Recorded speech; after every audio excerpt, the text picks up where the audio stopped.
Well, hello there, friends. It's me, your old pal, host Eric.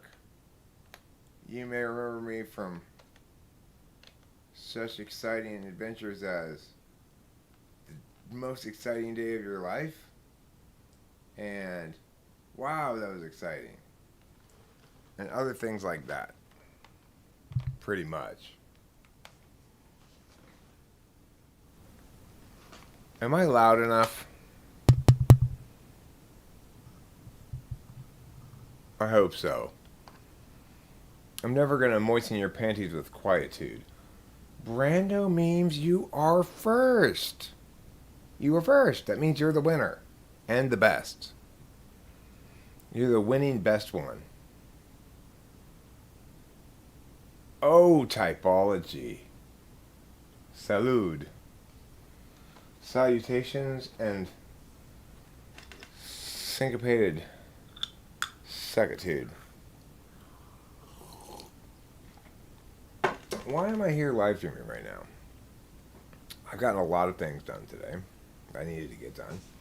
I got a typing session done. I got the video uploaded privately and shared with them, and maybe it'll let me publish maybe one. ISFP. I got my mom's medical conference done.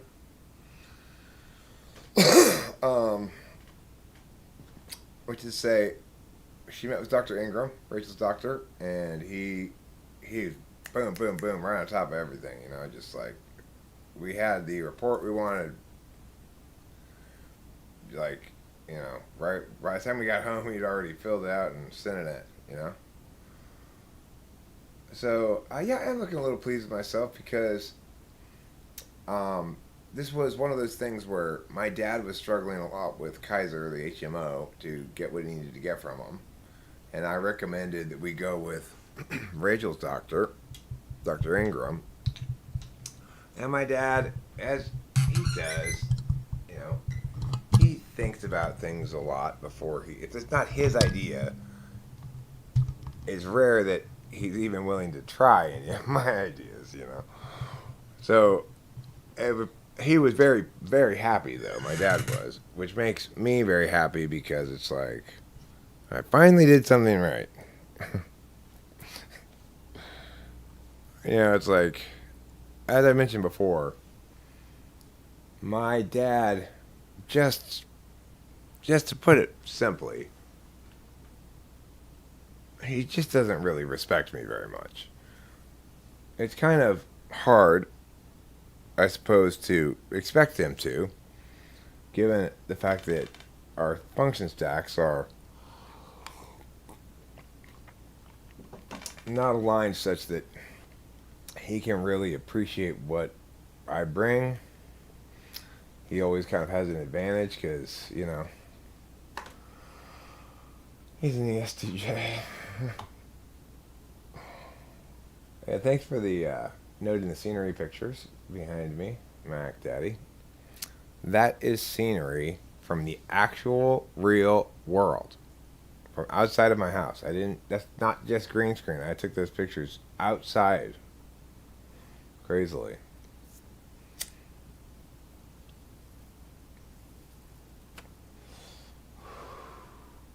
But the real reason I'm live streaming is it's been a while since I've streamed. Sometimes I just want to talk things out a bit, especially if I've been kind of locked up all day in tasks and in my head and stuff. I just want to shout it from the mountaintops, Okay, so, yes, Boba Fett. Here's the deal. Let me give you a little follow-up on the Geos. So this morning I actually did successfully cut one of them in half.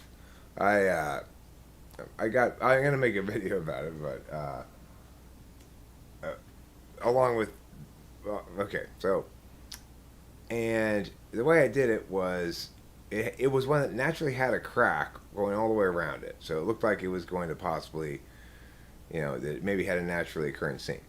So I chiseled it at it a bit, and I used a hacksaw on it for a while, and then I put it in the bench vise, and I used a circular saw, and I actually got it split evenly smack in two. It was like, wow, I actually cut it in half. It wasn't a geode though; it was just a regular rock. So here's the deal: I have looked up the. Rachel and I have an outing already scheduled for tomorrow. I already told her we are gonna go do it. She thinks it sounds like fun too. We're gonna go to this place called. Um, Let me Google it. We're gonna go to this place called. Well,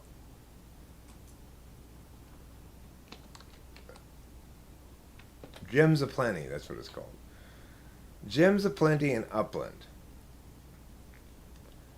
So, the cool thing about Gems of Plenty is it's basically a geode store. You can pay them for a small fee to cut open your geodes that you bring in that you have gotten yourself.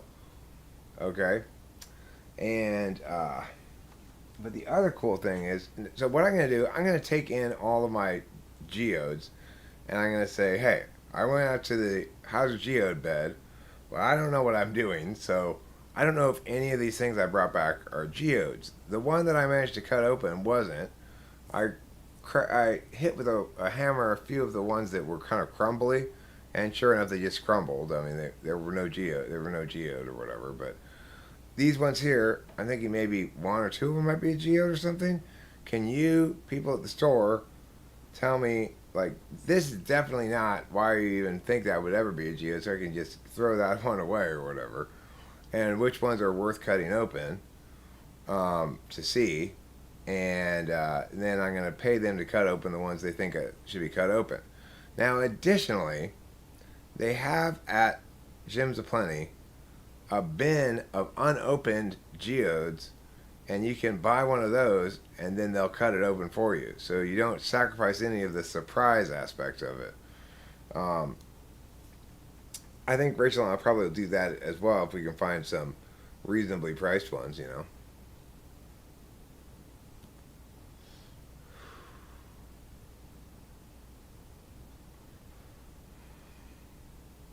Okay, so the thing is, geodes are not always hollow in the middle. Okay, the best ones, the most fancy ones, have some sort of little gap in the center of them that's got crystals in it. But basically, a lot of geodes are agate, and they may or may not go all the way through.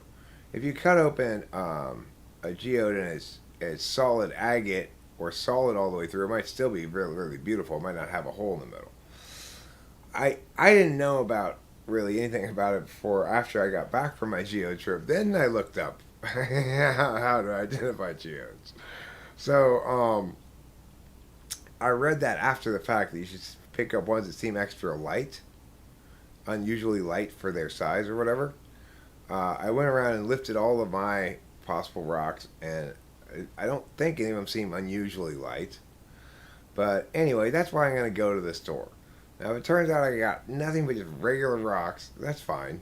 We'll just buy a couple of geodes and we'll have our geode thing. And then I'll learn a lot. And next time I go geode hunting, then I'll know better what to look for.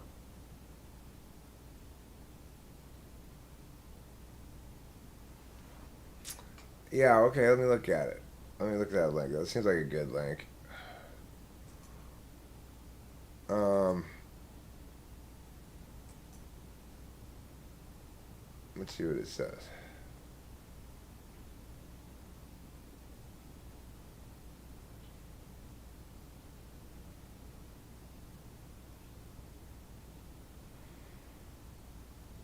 Geodes and noodles and thunder eggs. What are geodes and noodles and thunder eggs? What's the difference?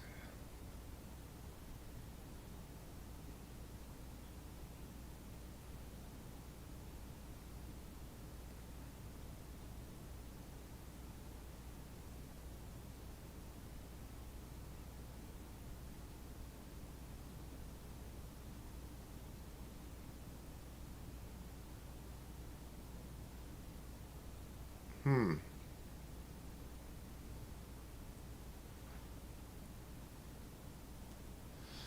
Well, the exterior of a geode tends to be well weathered and pockmarked.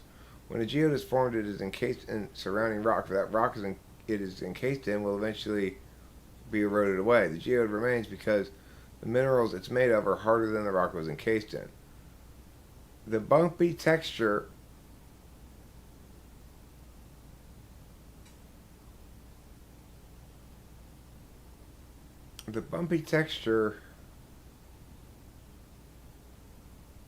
of the exterior is one of the best giveaways you found a geode.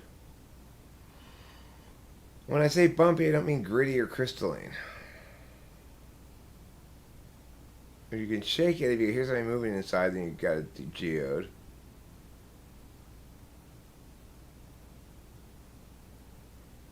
Or you can try to do it by sound.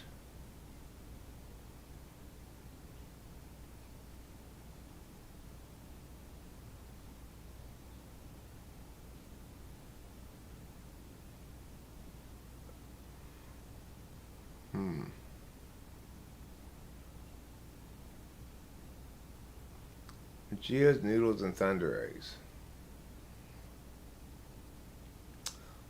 I see. When a geode becomes completely full, it is called a noodle or a thunder egg, depending on the setting it's found in.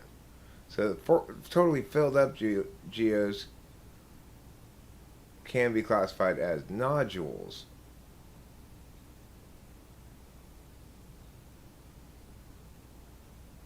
Oh, it's nodule, not a noodle. A nodule. A thunder egg is a specific geological structure, and they are found in rhyolite volcanic beds. They can sometimes be geodes if they still have cavities, but most are solid agates. Regardless of whether or not your rock had a hollow interior, you hopefully expose some beautiful crystalline material. It can be very exciting to expose colorful and shiny materials from inside a rock. What kind of stuff is inside of it? Quartz, amethyst, calcite, pyrite, and chalcedony. Huh. Well, that's interesting. The thing is, I want to show you, I think, I'm going to show one of these geodes that I think maybe fits that description. Most of them maybe don't, but I think maybe this one does. So let me go grab it real quick.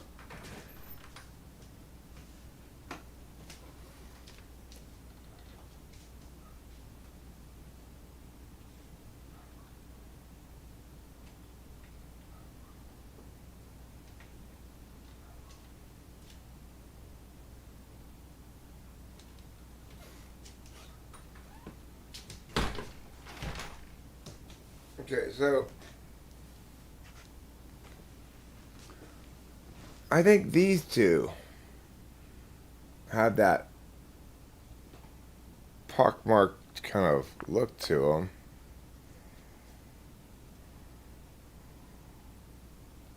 Maybe they're them. Renaud Contini? I don't know who Renaud Contini is, but Jordan Peterson is definitely not an ENTP. That's insane. You'd have to really not understand expert intuition at all to think he's an ENTP. I mean, you just have to not understand ENTPs at all for anybody to think that Jordan Peterson is an ENTP. Hi, Horse Mumbler.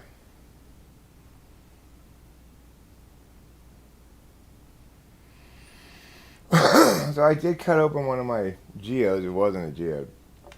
I'm going to take this to the Gems of Plenty store, and I'm going to take these and say, which of these do you think might be geodes, if any of them? And if not,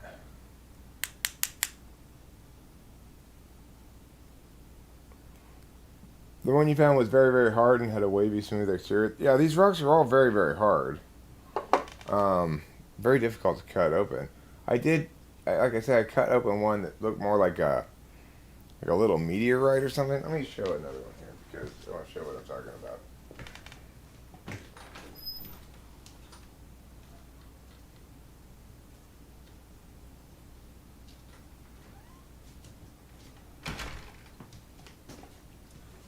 So some of the ones I got are like this. looks like a little meteorite kind of. This is what I cut open a smaller one that was kind of like this morning. And there wasn't anything inside of it. So, I don't know, maybe it's just a chunk of lava. But Rachel's in bed. And you see this looks very different, right?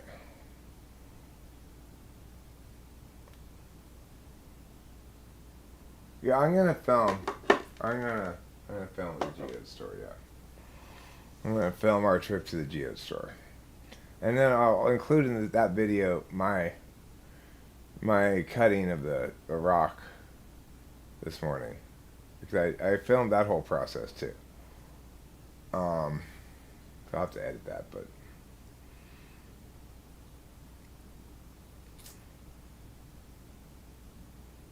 yeah, Rachel's back. Rachel's in bed. I'll probably join her in not super long time because I got a really good night's sleep last night. Like, I can't remember last time I slept so hardcore.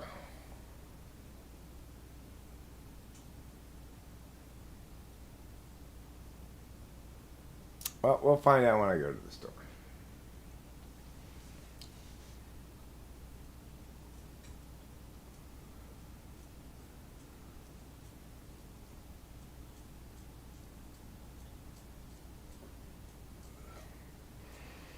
A salmon milkshake is surprisingly good. That doesn't sound like it's good. It sounds terrible. I gotta say, I'm pretty impressed with the Bureau of Land Management. You know, they got that road. They got sensible rules, which is say very few. And yeah, well, you know, I will show you any geodes that I come back with from the geode store tomorrow. We'll find out, you know. I'm sure they could probably tell me without even cutting them open whether they are or not. Most of them. Because they're fancy like that at the geode store. The real reason well, not the real, one of several real reasons I live stream tonight is because I want to play a song for you that's in progress. Even though it's not done or anything. In fact, all it is a take of me singing and playing at the same time with drums underneath it, with basic beat underneath it. So let me play it for you.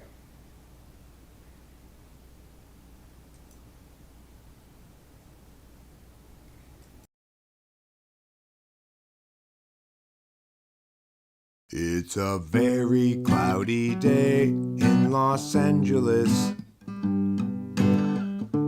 and today we run out of time. Struggles past, troubles still to come. The day is nearly done. Can someone buy us some more time?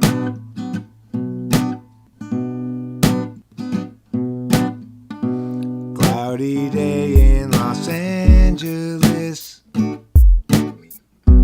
cloudy day in LA. I'm no sort of evangelist, but I've got plenty to say. Whether I'm supposed to be here or just be soon forgotten noise, it's sort of based on what I see here, but also on the means employed. Cloudy day in Los Angeles, cloudy day in LA. I'm no sort of evangelist, though I've got plenty to say. Life can strangely be forgiving for those who stay awake all night. hesitate to give in. They try to sap the will to fight. Don't let them take your will to fight. It's a very cloudy day in Los Angeles, and today we run out of time. Struggles past, troubles still to come. The day is nearly done. Can someone buy us some more time? Can someone buy us some more time? Seems we bought us some more time.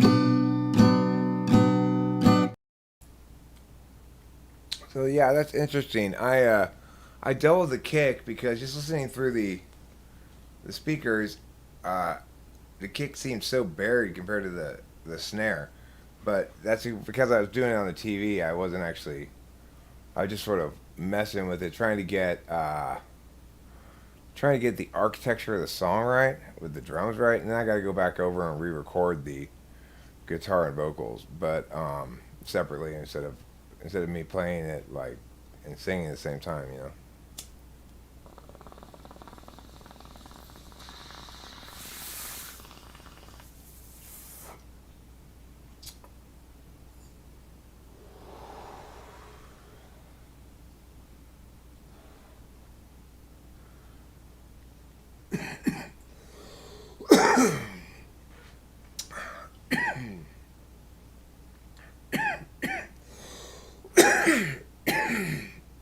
And ignoring really just means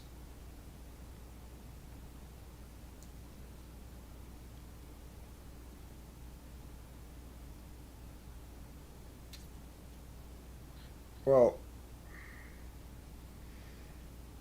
extroverted intuition, its process is to put information that is novel, new, original, or at least original sounding.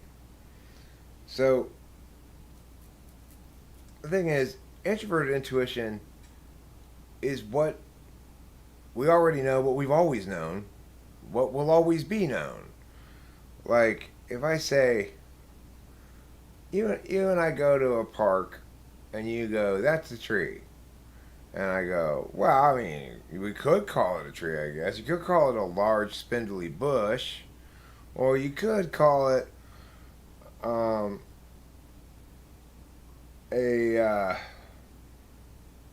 grass, right? You know, okay. Let's see. How about this? You know, we go to the store, we go to the park, and you say, "Hey, I like that palm tree," and I say, "A palm tree is not a tree; it's a grass." Now, in that case, what we're talking about is, for NI purposes, a palm tree is a tree. It has all the qualities of a tree in terms of size and cylindricalness and verticalness and all that stuff. Um, and so that would be an NETI way of disrupting NI. If you're constantly, by nature, focused on the negative space, then you have to. It's not so much that you ignore the NI as you note it, but fail to note that it's definitive or determinate. Like,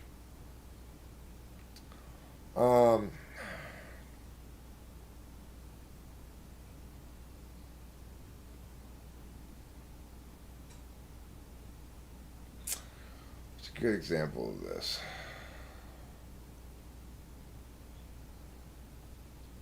Well, I mean, what I was just doing. What I was just doing. Why was I messing so much with the guide track for that song, and moving it around to make the guide track, uh,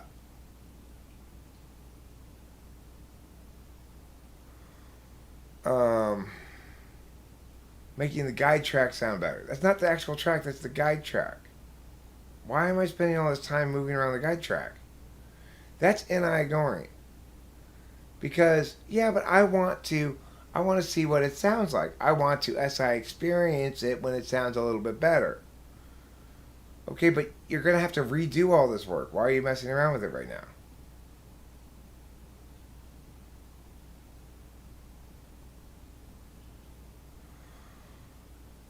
So here's the deal. It's like, if you're a fisherman who goes out on a boat all the time,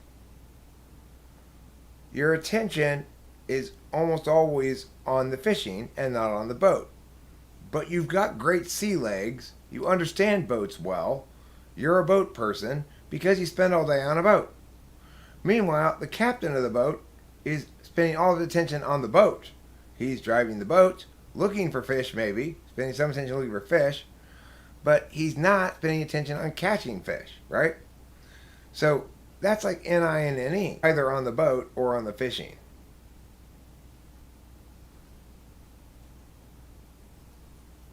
And yes, they're both necessary part.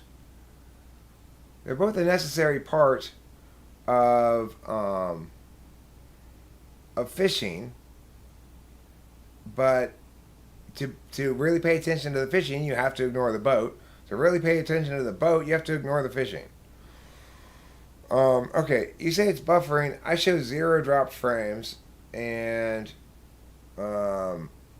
as green as a leprechaun who's an environmentalist who's fallen into a can of green paint.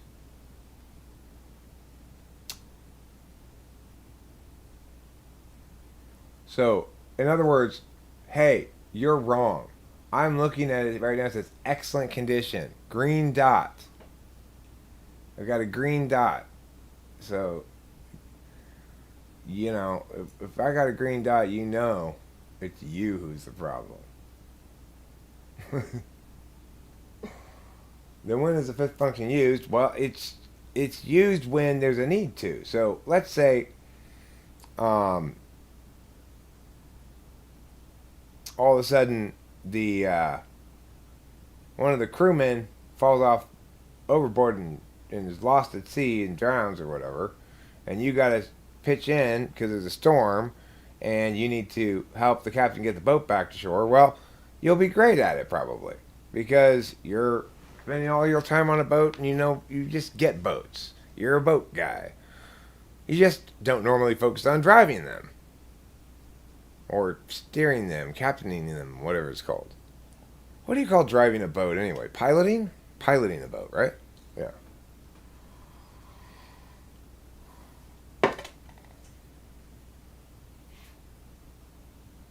They don't call it driving a boat.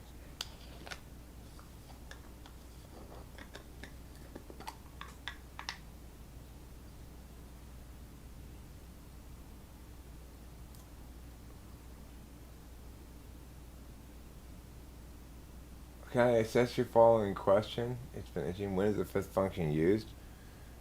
I mean, like I said, your first and your fifth are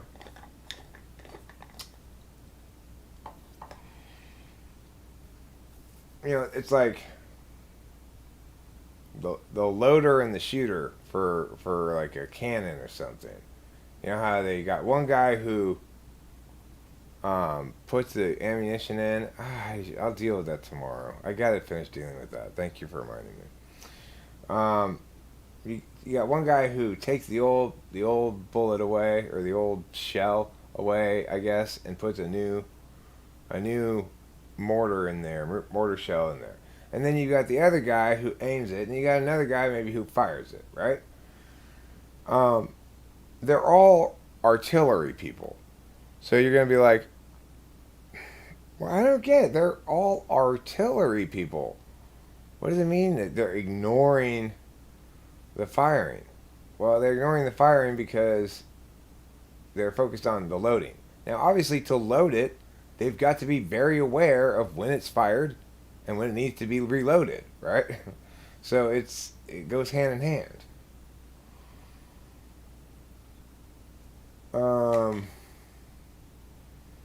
The other thing is the fifth slot.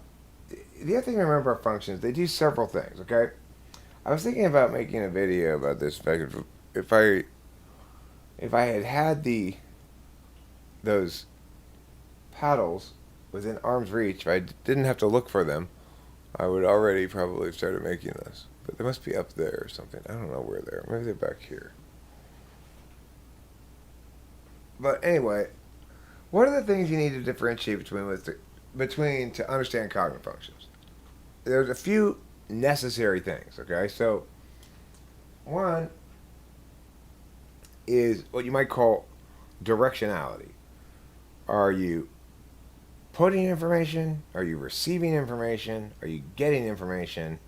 Or are you interfacing in a reactive or responsive way with information? So, in other words, it's it's misleading to say this, but it's kind of easiest to think of it as four directionalities. One in which you're reaching out. One in which you are just getting something thrown to you unbidden, so to speak. And, god damn it, one of which in which you're putting out information, and one of which you're trying to engage dynamic systems. In other words, you're saying, I'm going to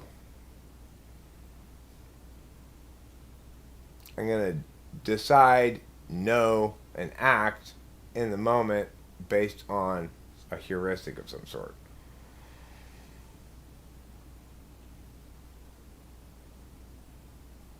But if I ask you a question, let's say for clarification about something, and I give two plausible options, but one happens to be more noticeably obvious the correct answer, and I'm aware of this, but still proceed to ask the question, where would that place NI and NE?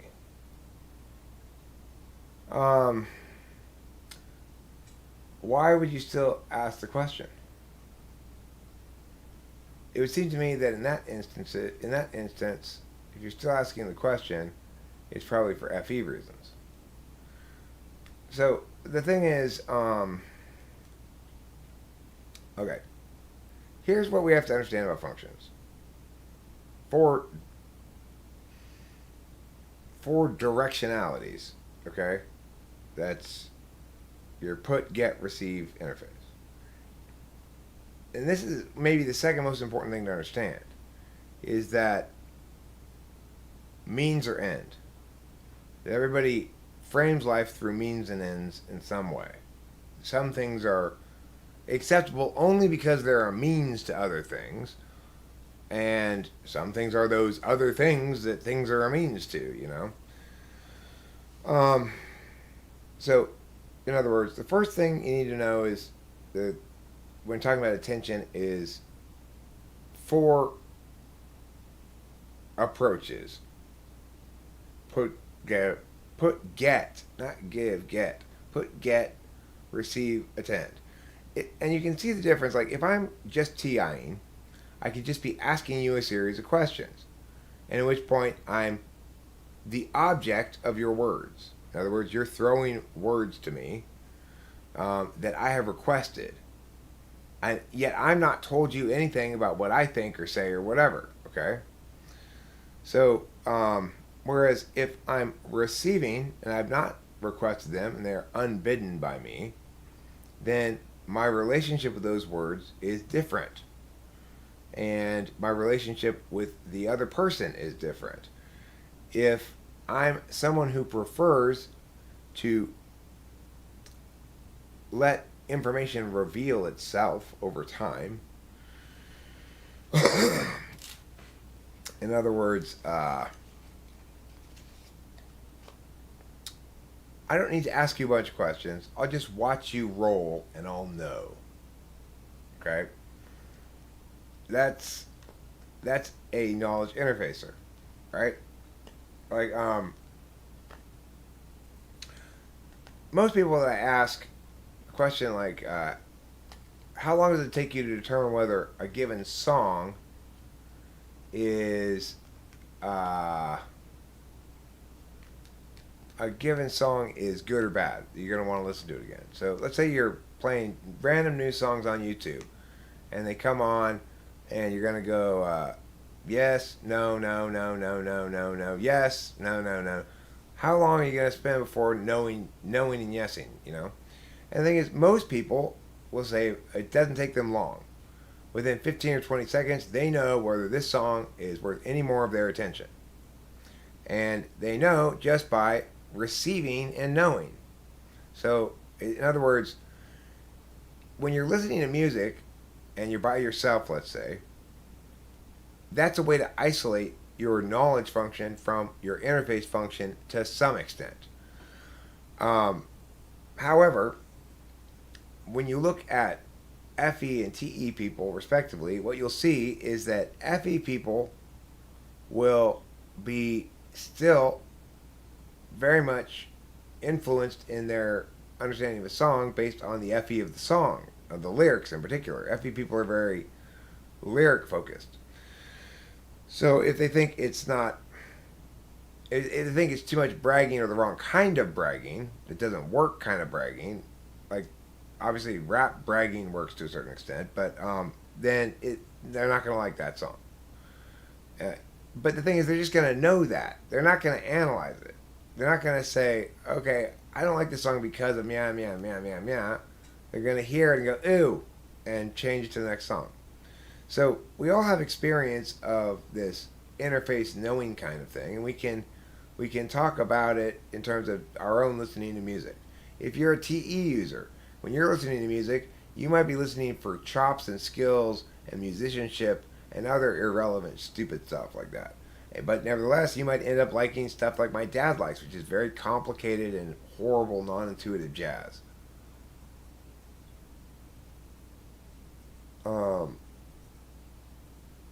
Well, so it is the case that most intuitives will sometimes spend a fair amount of time analyzing what makes something good or bad. I mean, the thing is, I don't analyze why I like or dislike a song, but I do analyze what makes it good or bad, where it succeeds or fails. I don't view my liking or disliking as meaningful. I find it as potentially misleading. So in other words, there is a true status of all the songs that I know and am familiar with in terms of quality. But depending on my mood, I might enjoy it more than it deserves or less than it deserves. So I don't really trust whether I like or dislike things. I trust my intuition about whether they're good or not. And then I noted that my liking is as close to that as it can possibly be. But nevertheless, sometimes I'm wrong at first. I've got a couple songs I need to take off of my Chappy Tracks playlist because I was immediately taken by it. Like, oh, I think I like this. And then after listening to it a couple times, I don't like it.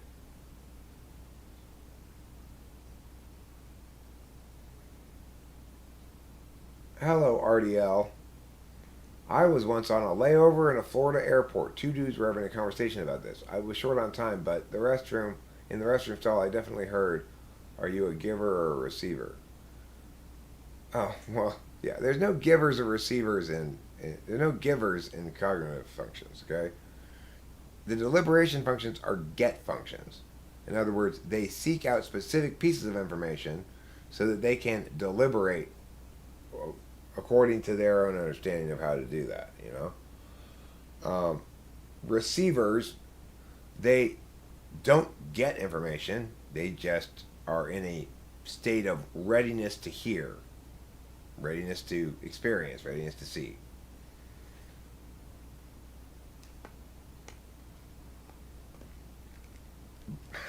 Okay, but here's the thing I keep trying to stress.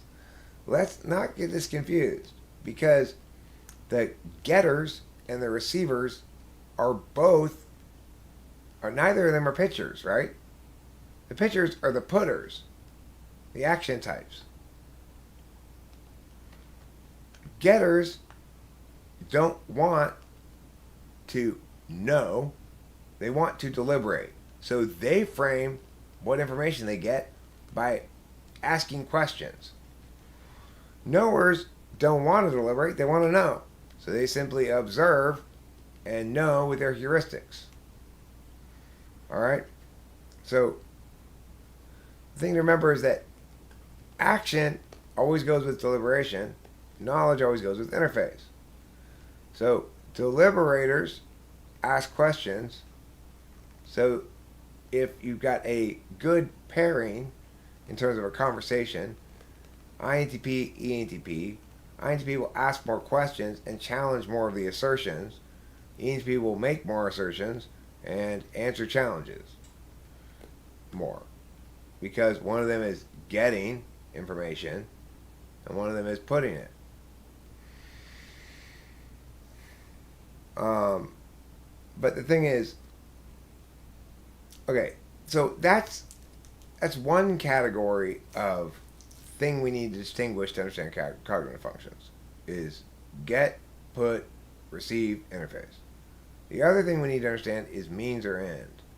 So, for example, one of the reasons that Mac Daddy is so pestersome in her questioning of me is because she's not going to be especially satisfied by truths that remain true forever. Truth is supposed to be instrumental if you're an ESTP. Now, ESTPs are a lot easier to deal with and get along with for me because at least they've got TI. So her attacking of NI will be through appropriate TI modalities. But at the end of the day, people who have NI in the 2nd, 6th, 4th, or 8th don't find it satisfying simply to clearly know their type and clearly understand how they're distinct from others through that lexicographical tool. They want to do more, you know.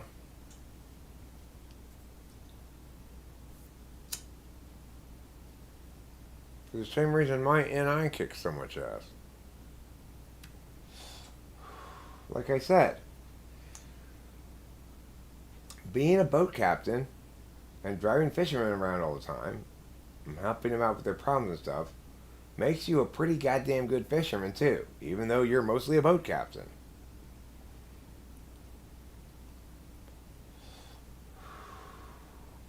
Here's the thing about SE and SI.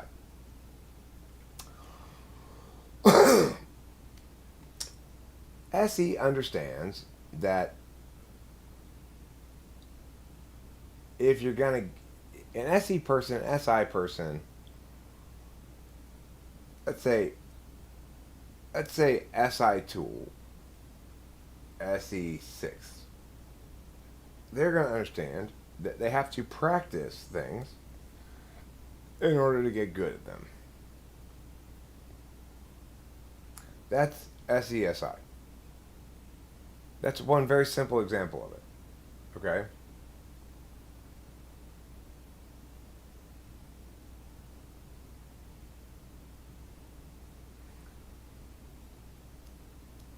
Well, the thing to remember, Mac Daddy, is we've got to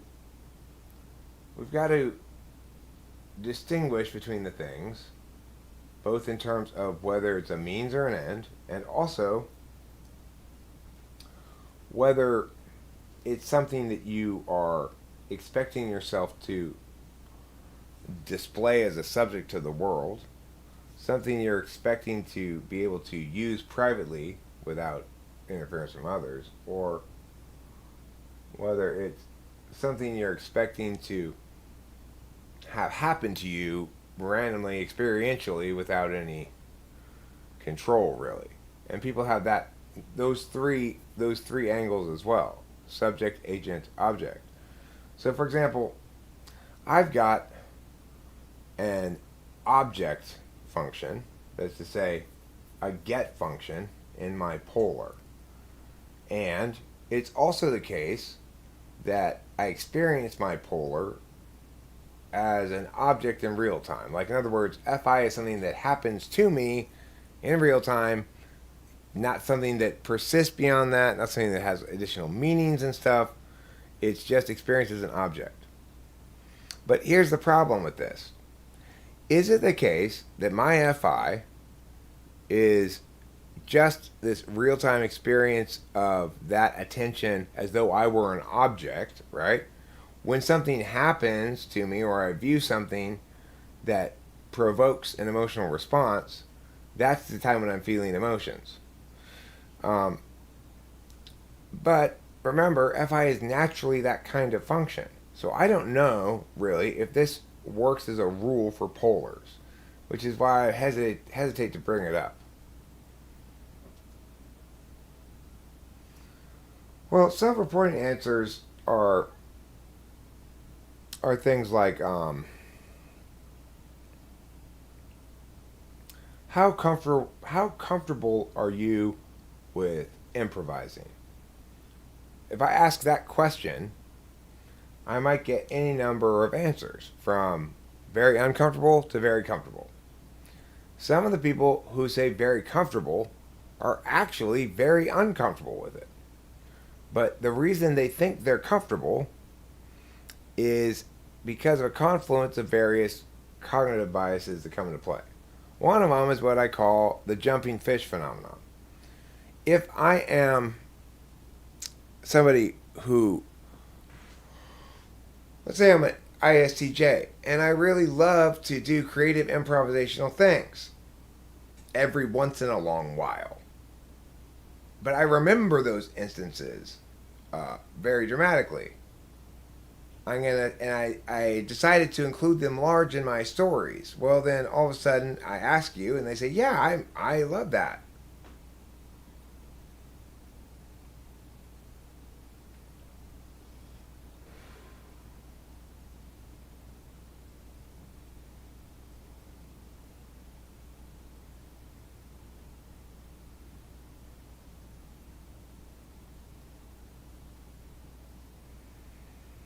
Boy, I'm having to keep up here with this chat.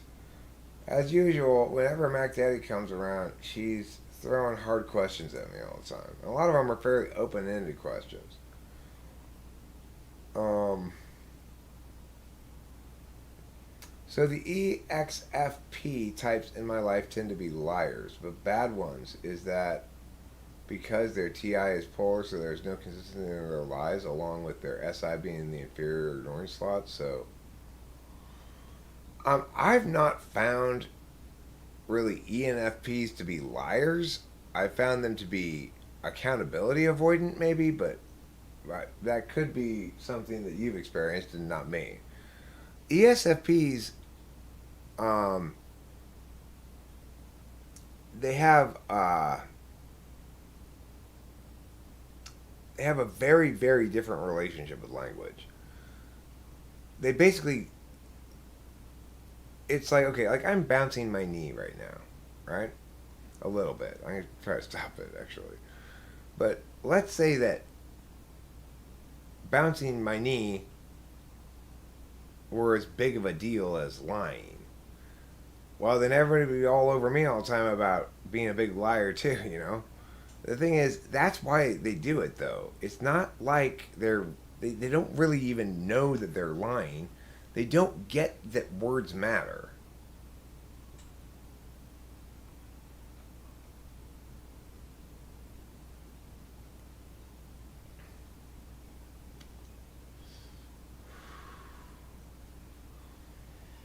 So, the thing to remember is somebody like Casey Anthony, okay?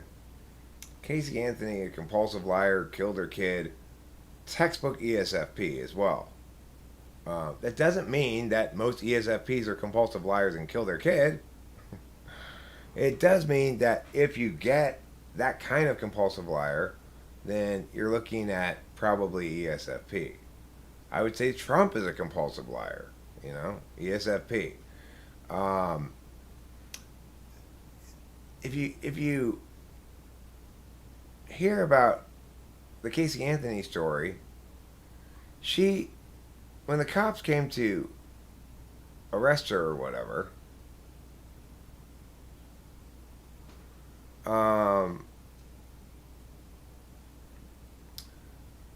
she insisted she had a job and was at it when she during the time of the thing, and she maintained this lie all the way into the place where she had, I guess, briefly once worked, and walked them around and showed them stuff, and assumed that she was going to get away with the lie. But the cops were like, okay, well, can we talk to your manager?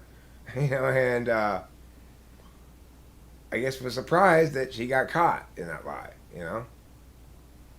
No, it's a horrible lady who killed her kid in America and got away with it.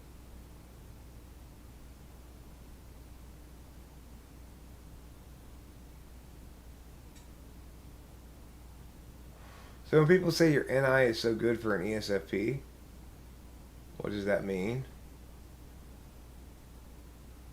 I mean, what the proper way to say that would be, wow, you performed so well on this NI test for an ESFP.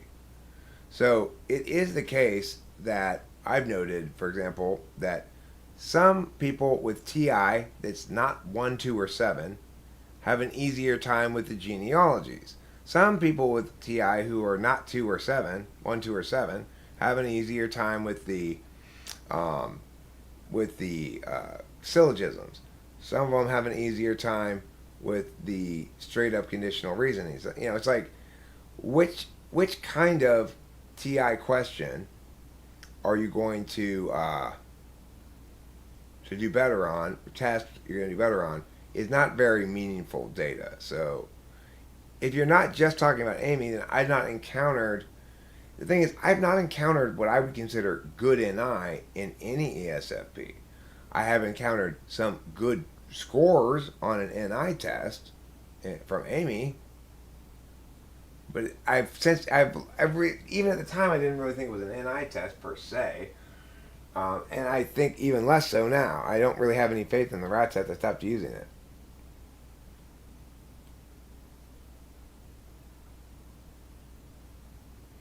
So I mean, if you're not talking about Amy, then it's I don't know what you're talking about. I don't know who would say somebody has good NI for an ESFP and what that would mean. Probably they would say it to be Haiti and attack somebody because it's like, oh, I love how you can make that same old article of clothing look fresh every time you wear it. It's at best a backhanded compliment, right?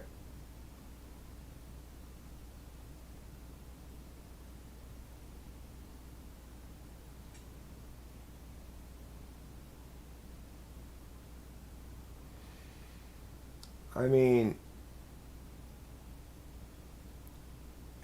if IXTPs are considered the smartest type, then the people who consider them such are wrong. You know, they are not the smartest. They're the most TI robust. ISTP probably has a better chance of converting that into tangible academic success or professional success than INTP does.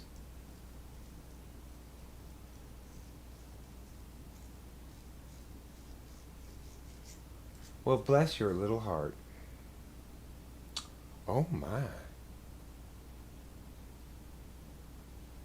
Bless your little tiny minuscule heart. Have I mentioned how tiny and minuscule your heart is?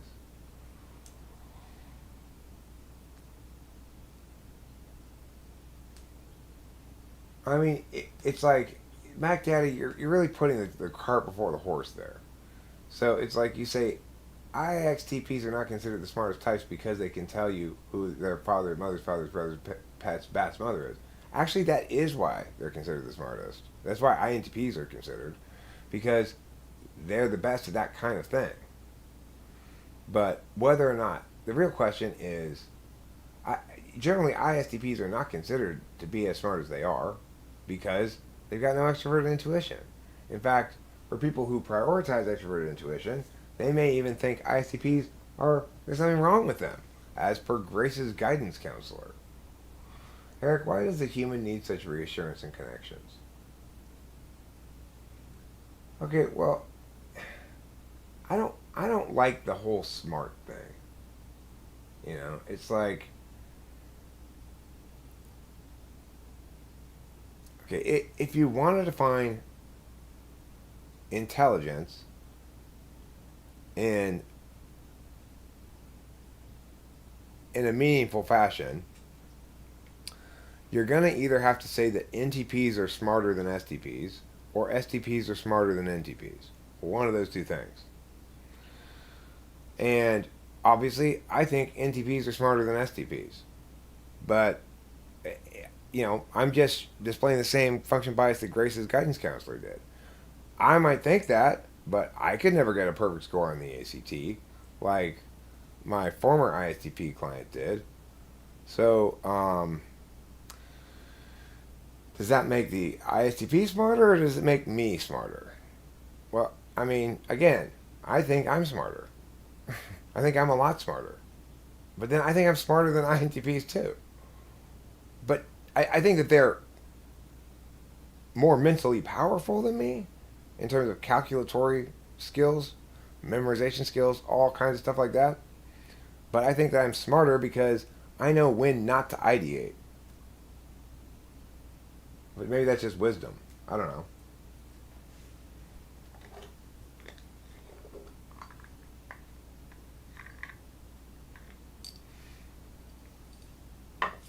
I mean, okay, well that is true in the community, but I can't explain to you why people hold poorly thought out positions. I mean, the answer is always the same. I guess they haven't thought out their positions very well.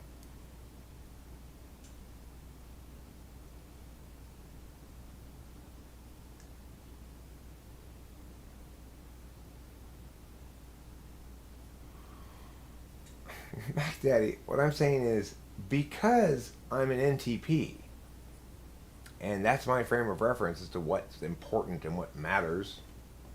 Yeah, I think NTPs are smarter than STPs. But that's only because I'm an NTP. So that's why I don't like general terms like smart, or extroverted. Are you more extroverted or introverted? I ask people that all the time. Are you colloquially meow meow? But I mean, the thing is, it's like I've worked with INTP debaters, so I always think about little Edmund. There was Big Edmund who was an ENTP. ENTPs are actually a lot more cooperative than INTPs. Interestingly, INTPs are forever not revealing that they're not cooperating. I find INTPs more difficult to coach because they always think they know best and they know better than me, even though they're in fifth grade or something. So is that smart? Well, yeah, they're smart. I mean, but they're not smart enough to listen to me sometimes. I mean, little Edmund was an absolute insane beast at debate. Picked it up so fast, got so good so quick, and then started INTPing it, which means what? He started filling his case with spikes. He'd try to anticipate every possible argument that any opponent might make in a case and spike it out in his aff. So by the time he was done, getting his case ready, half of it would be fucking spikes, and half of it would be aff cases. He'd say, "I'll just go faster so I can get it all in." I'm like, Edmund, just because you one time lost one ballot in a 3-panel judge, and that one stupid judge, the squirrel judge, said meow, doesn't mean you need to spike it out forevermore in all of your cases. I mean, you can't anticipate everything ahead of time. You gotta sometimes rely on your NI more. If we were talking in person, do constant questions irritate you as an NE-Dom? Is it more like you want to spread your NETI to others than to listen to theirs, or is it a mixture? I like people asking me questions a lot. But I will say this, I had an ESTP debater in class one time, and he had a habit of asking the next question before I finished answering the first question, just to, and they'd all be sort of relevant questions, rather like you. All be very relevant, relevant questions, but the thing is, the ESP didn't want to listen to the full answer. Ignorance and selfish behavior is not intelligent, though no one would agree. If you give and are kind to your child, you're a child or stupid, and the war's going on. I mean, I don't think that kindness and charity are considered dumb. I do think that that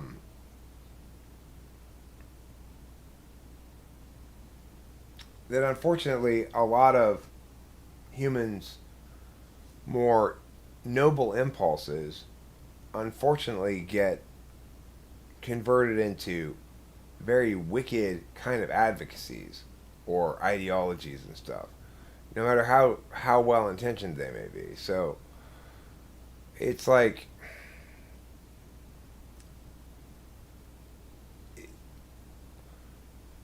why do I exist? I exist because most people can't tell if they're swimming in water or bullshit.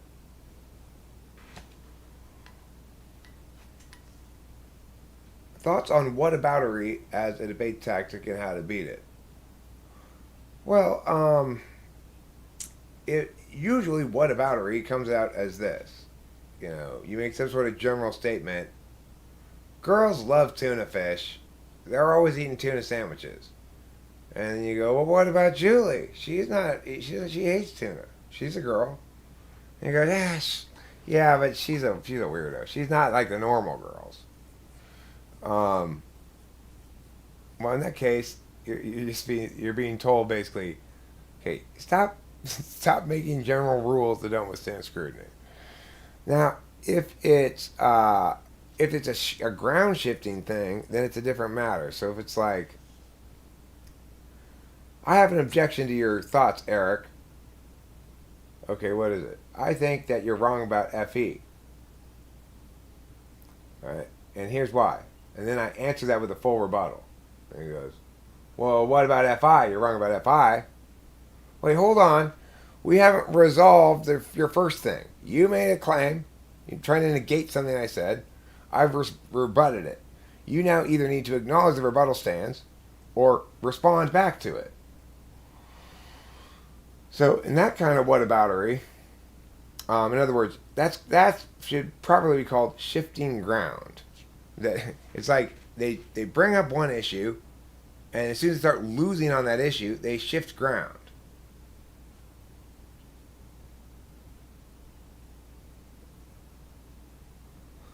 What tri-type is the archetypal INTJ?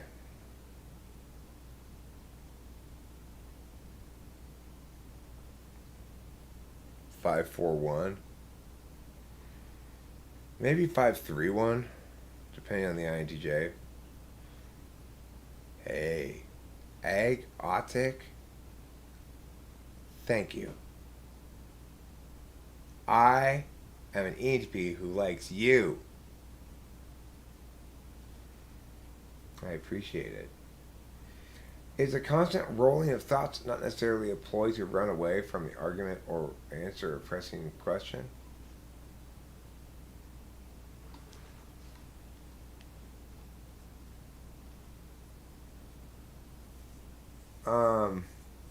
The ESTP, he was just, I mean, ESTPs are smart, and he learned various coping skills for being in school, as all action types need to learn various coping skills for it. ENTP's coping skill has a lot of pretending and reading books under your desk. ESTP ESTP coping skill has a lot to do with fucking with people.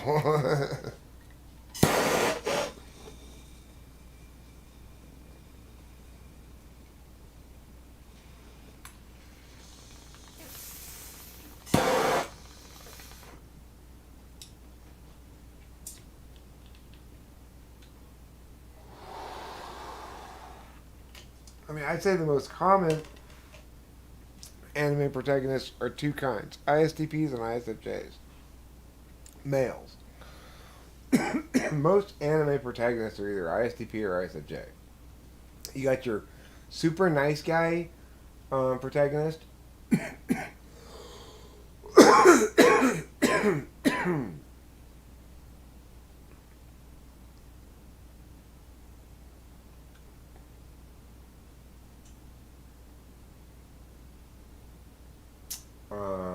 Most often accusations of whataboutisms are just to dismiss legitimate critiques.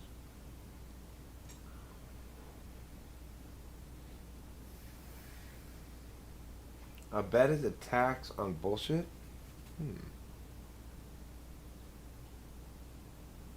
It's like a challenge to show your intellect when it fails to, when you choose to ignore the truth. When the previous question answered the question by going batshit crazy with more that are now irrelevant. Well, I mean, look, my ESFJ wife, she used to do this thing that was very annoying.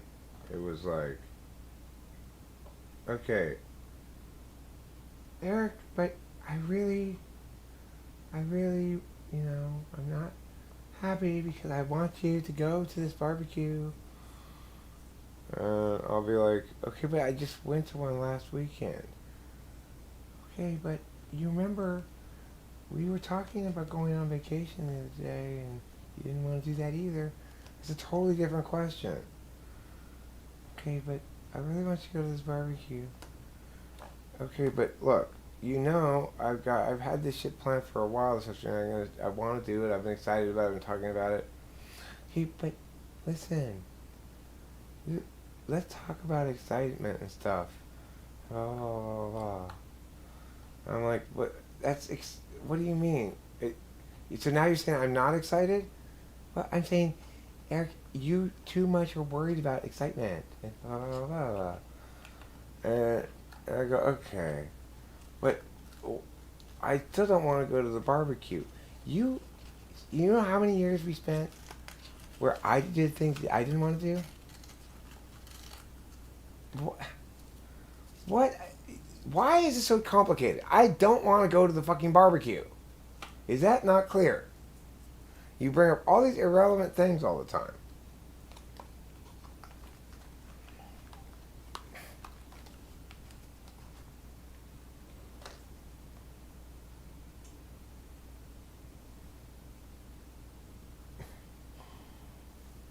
It was really annoying. She'd do things like, she'd tell me like 3 months in advance before some thing we were going to go to, like a wedding or whatever, and get me to commit to it like 3 months in advance. Because of course, 3 months in advance, I'm thinking that's months from now. That's never going to come around. Okay, fine, yeah, I'll commit to going to a wedding in June, and it's like, February or something. Well, sure enough, June rolls around. She's reminded me like 6 times in between, at least, maybe more, and increasingly more as it gets closer. Don't forget, we've got Bob and Susie's wedding on Saturday. It's like, and then I go, ugh. Now, Eric, I told you plenty of time in advance, and you knew very well about this, and you promised you were going to be really, personable. I want you to go over, I want you to greet Nya, I want you to greet Nya, I want you to... I guess I gotta go, so I'm gonna go. But of course, why are you trapping me like that, What types are most likely to talk about pointless shit? Like, so yesterday I was driving down the road and the birds and the bees were making love, and then I remembered I had to pay the car taxes. Uh, I mean, I'd say XSXJ. ESTJ, ISTJ, ESFJ, ISFJ.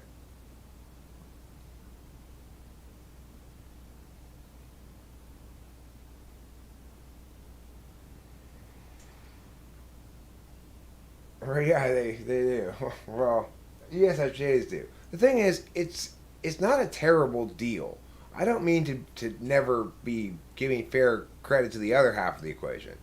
ESFJs will take a lot of shit off your plate that you don't feel like dealing with. So, in other words, Household Hitler. Nice thing about Household Hitler is, you will. She's like a secretary. You know, you to the extent that you let her have access to your schedule and stuff, she will manage that shit for you. Do you actually want that? Well, I did for a while when I was a drunk, but once I quit drinking, I didn't want that anymore. I did not want to be bossed around by an idiot. No offense, ESFJs.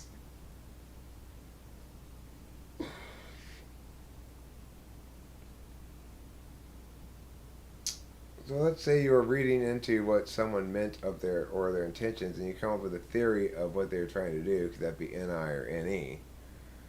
Uh, I mean,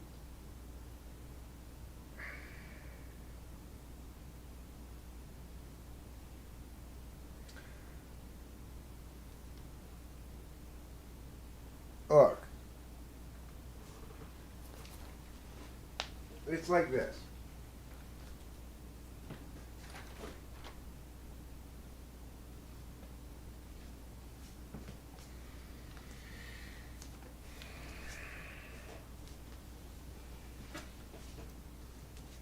So,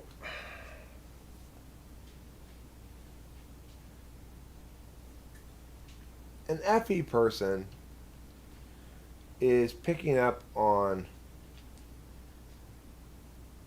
low resolution cues, basically, from other people about high resolution data. And it's unparsable for multiple reasons.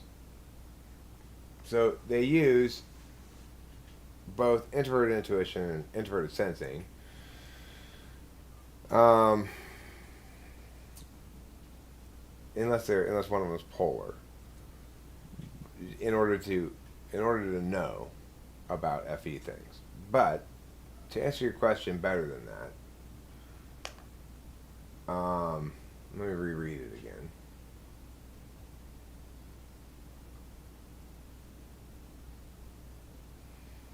You come up with a theory. So here's the deal. Let's say you're hanging out in a group and Jody's boyfriend Bob comes over and Jody's like, "Oh, where's my food?" She looks in the bag of food that he got. And she realizes he had forgotten to get her any food. He just got himself food. And, you're watching this go down. And she, "Jody, that's it. I can't believe how inconsiderate you are. Whenever I go food, what do? I always call you, I ask you what you want, blah, blah, blah, blah. And I told you specifically, I even asked you to write it down, and you still forgot. You just do not care about me." Okay, so now you're standing there. You are, if you've concluded, let's say I stand there and I go, "Wow, she's mad at her boyfriend because he didn't get her food." And you go, "Well, it could be more complicated than that, actually. I know that this couple, and I have a feeling that things have been really rocky for a while, and this is just sort of lashing out over the tiniest thing because there's so much tension in the relationship in general. I suspect that one of them cheated." So, what I did was SI. What I did was SI-NI, both kind of, SI-NI. What you did was NE. INFP/NI. So if you said, you know, if you instead of saying I think somebody cheated, you said, I don't know, there's been a lot of tension. I can feel it in their relationship. It could be any number of things. Could be he's having trouble at work. Could be that one of them's sleeping around. Could be that their kid's sick. I saw them going to the hospital the other day. I don't know what they were doing there, and their kid looks kind of sickly. You know, could be their aunt. I know how how fond they are of their great aunt. It could be that she died. That's extroverted intuition, then, straight up, right? But the thing is, based on the initial obvious thing, she's mad because of the food. To choose to ignore that is to choose to engage in extroverted intuition. Now, you might come up with just one additional idea, which is another thing that is intended to resonate on introverted intuition level. Okay? So,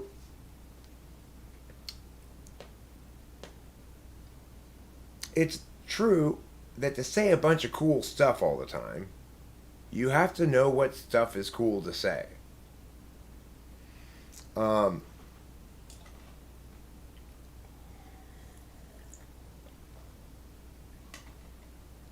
in that regard, you need to use introverted intuition and FE. Okay? But as an ENTP, I got, I'm somewhat polished, sort of, for an ENTP. Watching the video with Clayton,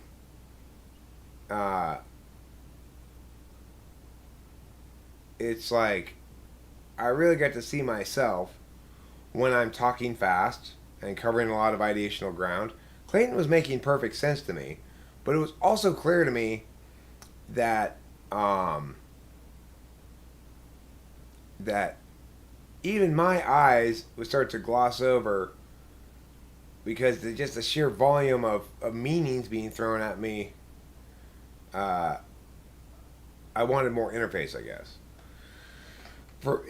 Just in brief moments or something. I don't know. The point is, I got to say, oh, I see what this is like if you're on the other end of it. I don't frequently encounter other ENTPs who are as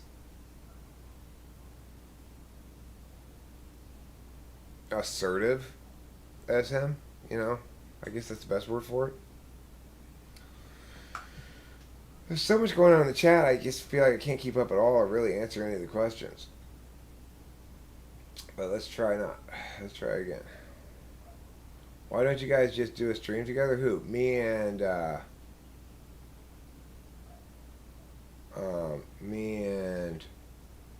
Clayton, or me and Mac Daddy?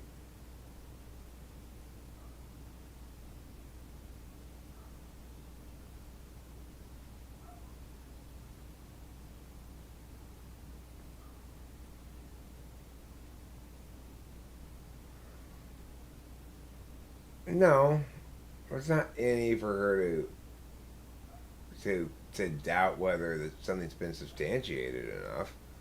The thing is, she was doing TI. She was asking me for good enough substantiation before she was going to accept a claim. That's just straight up normal TI. I didn't really have good enough substantiation, but the substantiation I gave her is actually quite strong. So I don't know what she thought of it or not. The thing is, the reason I'm quite certain that woman's an ENFP is because what was she diagnosing as some form of disability? Polar extroverted intuition. And what was she refusing to recognize the value of it all? Or unable to recognize the value of? Introverted thinking. So any one TI7, it just makes so much sense that you're going to have a lot of trouble coming up with a stronger argument. Now, granted, the absence of a stronger argument is not evidence in favor of the existent one. But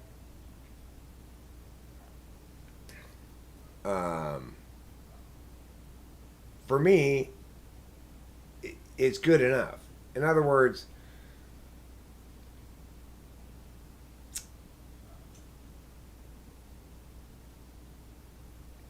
it seems very clear that she's dealing with somebody who doesn't value TI, regardless of anything else.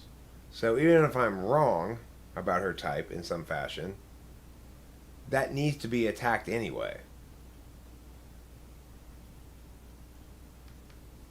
You know, it's like, in that regard, it's an appeal to, I guess, a larger truth.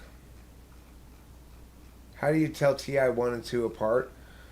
I don't. I look for the polar instead. So I see like, uh, if they're FI polar or SE polar or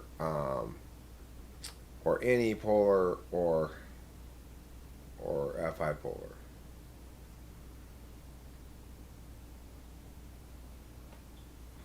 Well, for TI, two and two, one, I think something that's either in the one or two is pretty clearly one or two.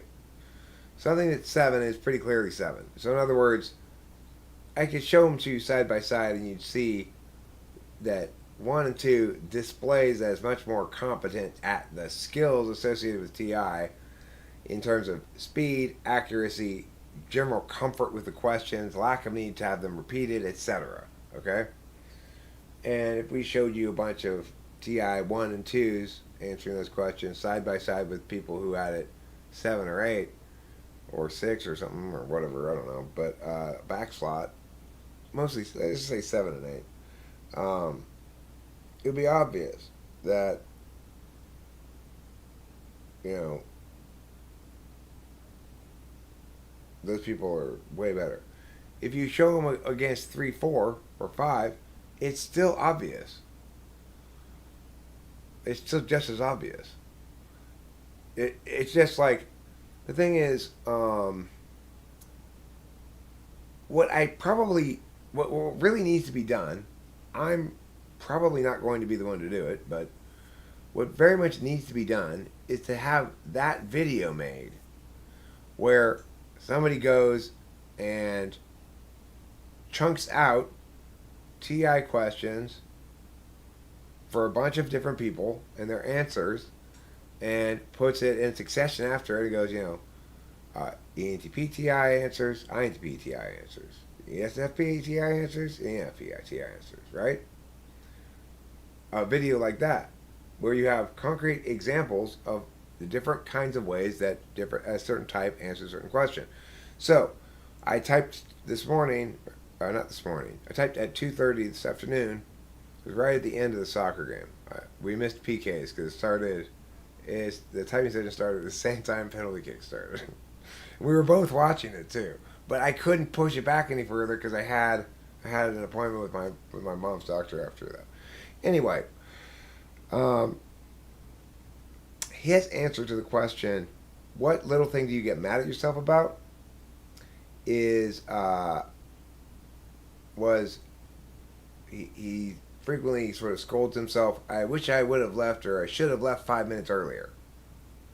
So I thought that was an interesting example of what would seem to be six slot SI. But it's not exactly the same answer as the other ISFP who answered the question who said, when I stub my toe or something like that, which is another form of SI, so those would both be good. To collect a bunch of those, unfortunately I just fairly recently started asking that question, so I don't have many of those answers yet. I think it's a good question though. And of course, the problem with that question is it's easily gameable, but I don't have 6 slot SC. Well, what do they get mad at themselves about? If they don't follow through on something. All I got to do to get my dad to go white as a ghost is this. Dad, didn't you say that you were going to meow meow meow? And you're not following through on what you said? And he would go white as a ghost. I could critique the logic, the truth, the wisdom of what he's saying till I'm blue in the face. It won't do a goddamn bit of good. But if I tell him he said he was going to do something, or,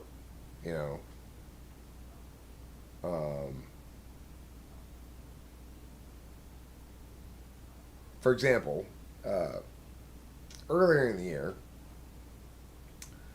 he told me he wanted to sell the car that's in the garage, which is his Ford, and he wanted me to do it. I said, fine, I'll do it. And then I was about to start doing it. I mean, I was doing the first steps of it, and he came up to me and said, no, no, no, I changed my mind, hold off on this. And I said, fine. And then Cameron calls me sometime later, months later, and says, hey, I'm going to sell your dad's car for him. And I was like, oh, okay, cool, whatever. Because I mean, I whatever it is, it has nothing to do with Cameron, right? It's not Cameron's fault, right? So I got hurt feelings. I was like, I after I got off the phone with Cameron, I went over there and I said, Dad, didn't you tell me that you wanted me to sell that car for you? And he was all apologies and like, oh, I fucked up. But the thing is, as soon as he conveyed to me that he had forgotten about it, it was an accident, that he wasn't intentionally conveying to me that he didn't think I was competent or something, then I was perfectly fine with it because I didn't really want to do it anyway. But so he didn't get that. He could see that I was upset at first, and then when I said, "Oh, okay, thanks," when he said he forgot about it, he didn't get that I was really fine with it at that point, because I just I wanted to make sure he wasn't like, he didn't choose to do that because he didn't think I was capable of doing it or competent or something like that. Kind of underhandedly, like, but he didn't, so I didn't care. Regardless, he was subject to that critical parents shit, you know? It's like, if he, at SE6,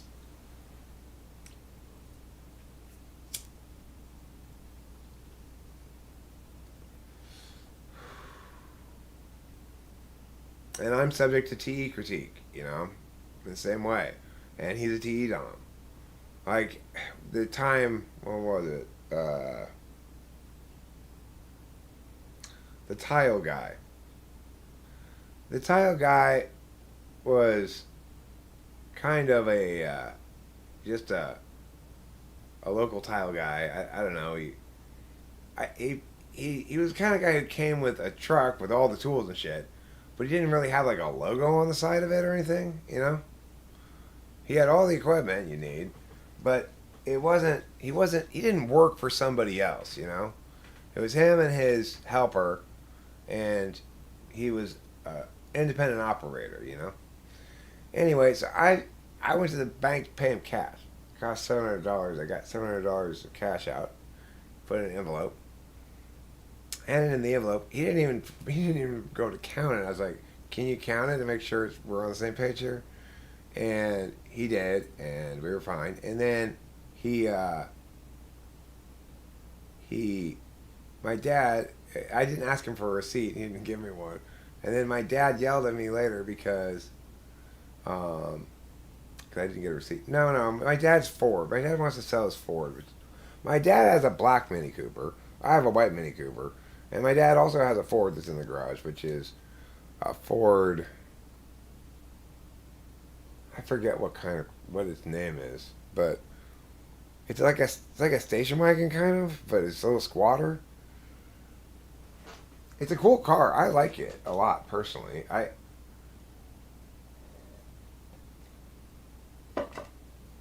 I told him, why are you selling it? I like that car. You know, it's the one car that we can fish it in.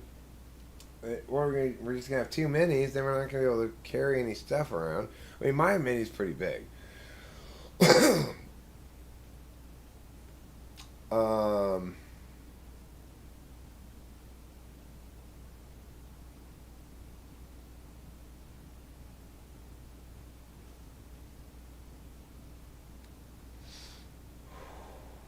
Yeah, somebody earlier said they were surprised that I had a Mini Cooper. I got it used. It's a stick shift. It's a fairly stripped down model too. Um, it cost.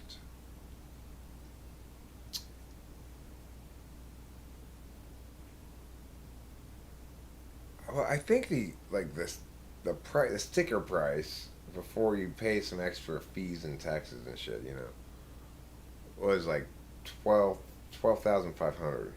So it you can get them not that super expensive. Yeah, I agree. In general, minis are a little overpriced. Well, this may be another surprise to you.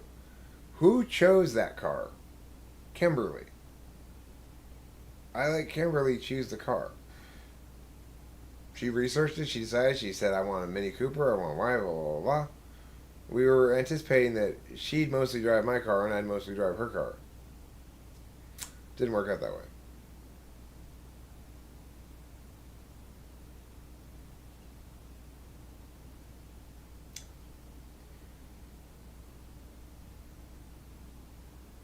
She said wanted a Mini Cooper. She looked at a bunch of models and stuff and makes, and that's what she decided on.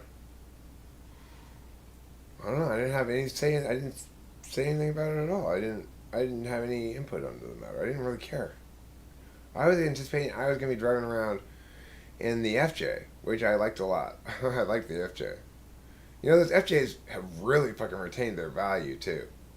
Toyota FJ cruisers. Um, it's like even old ones are still worth like $17,000. Hmm. It wouldn't work in my dad's. I've got a four door. It's surprisingly roomy. I have I have never had a problem with it really being too small for me at all. I did want to know that it wasn't going to be too small for me before we got it. But yeah, we test drove it, and I was just like, hey, this is actually quite roomy, and you can carry quite a bit of stuff in it. Um,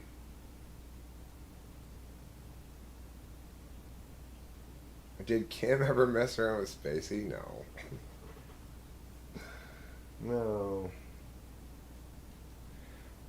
I I don't I don't have any reason to believe that she cheated on me at any point. Um, so I should just give her the benefit of the doubt and assume she didn't. I mean, those dimensionalities are silly uh, because mostly because they don't get. It's not that something like dimensionality isn't there, but it's not as that's described. The dimensionality comes from whether or not a function is naturally an object, subject, or agent function, and the location of the function. So it's like, what does one dimensionality mean for me in the seventh slot? Well, it means I experience it real time as an object. But um, what does sixth slot dimensionality look like? It means I use it instrumentally as a subject. Essentially, it's a source of self critique.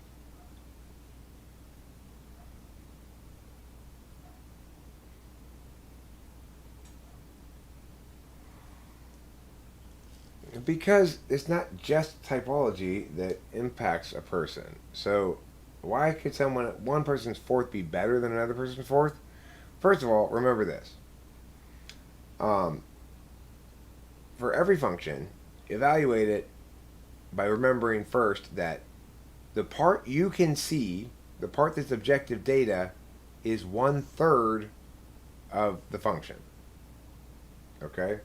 So it is true that every function will, in some fashion, express as a subject expresses. It is true that every function has in some regard, an object perspective. In other words, you can hit me in the face, and my SI becomes the object. Then it's no longer a well, I guess, I mean, the SI is receiving. Okay, so it's knowing,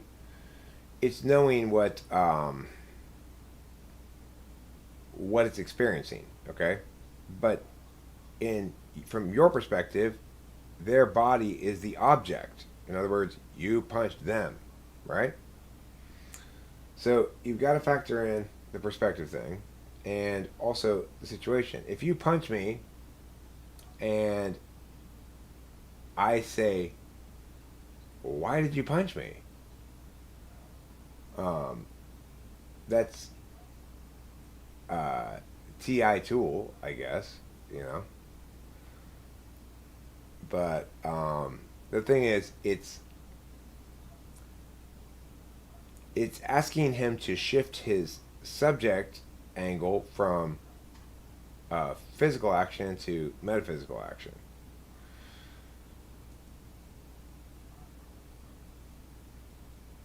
So, would it be more likely for a person with 7 slot TE to look more proficient in TE than a person who has 7 slot NE to look proficient in NE, since TE is more about the physical world? No. To the extent that some polars might appear less blind than others, it's only because we don't have adequate tests to reveal equally the blindness of each of them. In other words, it's easy to reveal the blindness of subject functions more than it is the blindness of um, agent functions in general, because subject functions are doing things that create stuff you can look at, right? If I'm acting as a subject who's talking, I'm making words you can hear. If I'm acting as a subject who's, let's say, doing tasks for you, then I'm bringing you your coffee, right? So the thing is, it might be, in some sense, structurally easier to test for extroverted functions. However, that's not really the case, because my strongest tests are TI and SI polar. So it's like, why are TI and SI polar the easiest to test for? Well, because the objective get function, the objective object function, is one that predictably responds to communication through a certain frame with a certain level of effectiveness. SI is easy to test because the metaphysical component of it, which is to say, keeping track of your own experiences, is something that you can check for in the same way that you can check to see if a given book is in an archive, right? How carefully do you log the day's events? So, I mean, here's the deal. Let's talk about how SI works functionally. So, I missed a typing appointment that I was supposed to do, that was supposed to start at 12 midnight or 12:01 a.m. Tuesday morning. So, basically, the very end of Monday night. Now, I check my calendar multiple times a day, but I check my calendar to remind me what I need to remember. So, I'll look on the calendar and I'll say, "Don't forget, Eric, you got a 10 a.m. with those English ladies," I ended up checking my email this morning and getting an email saying that was canceled. So I didn't have that. conversation. But then I also knew I had on my calendar today 4:30 mom thing. So I'm telling myself, repeating this to myself multiple times during the day. Don't forget, you got meow, meow, and meow, meow. And the problem is when I periodically check my calendar to make sure I've successfully kept track of everything in my head. But because it's at midnight, I never scrolled all the way that way. And so it wasn't prompted to include it in my SI remembering. So, and I went to bed too early to get the Google alert. So I missed it. Now, the thing is, that shows you how delegatory SI doesn't relieve you from an SI frame. Like, yeah, I delegate some of my SI to Google Calendar, but I don't actually rely on Google Calendar to remember my appointments. If Google Calendar alerts me that I have an appointment and I've forgotten about it, then that's a failure. It's like, I'm supposed to be keeping track of all of those in my head all the time. It's kind of weird, huh?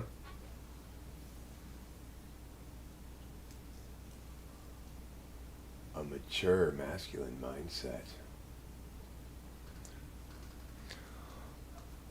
Hey, if you love Western sunsets and a mature masculine mindset, you're going to love talking with famous people. Tonight on Talking with Famous People, I'm going to soothe your ears with my talking voice. I'm going to soothe your eyes with scenic backdrops. And I'm going to soothe your soul with buckets and buckets of man-seed. We'll be right back after this commercial.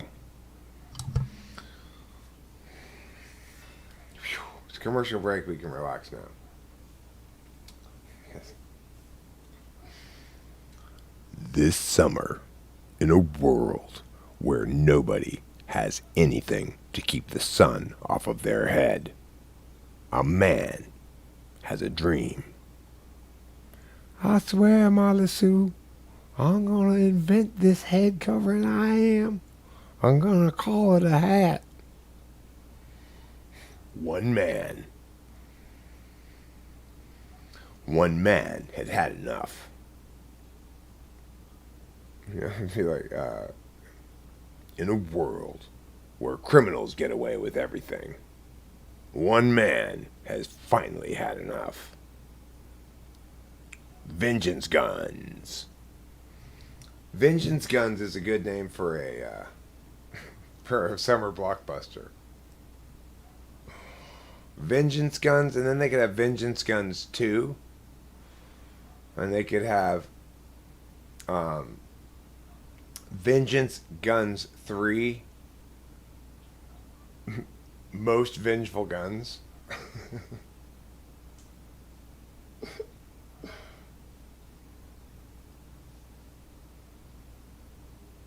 What does logic have to do with rock, paper, scissors? Well, logic is the thing that allows us to define rocks as cats, paper as cats, and scissors as cats, and change the game into cats or cats.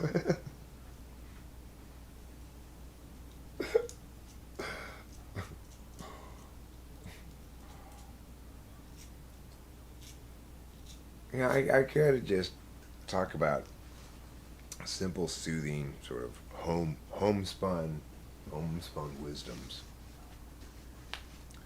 Let me get my homespun wisdoms hat. Call myself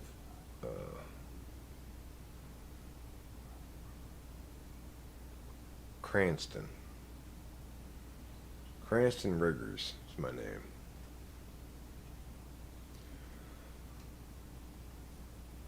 Well, it's really great to see you all here this evening.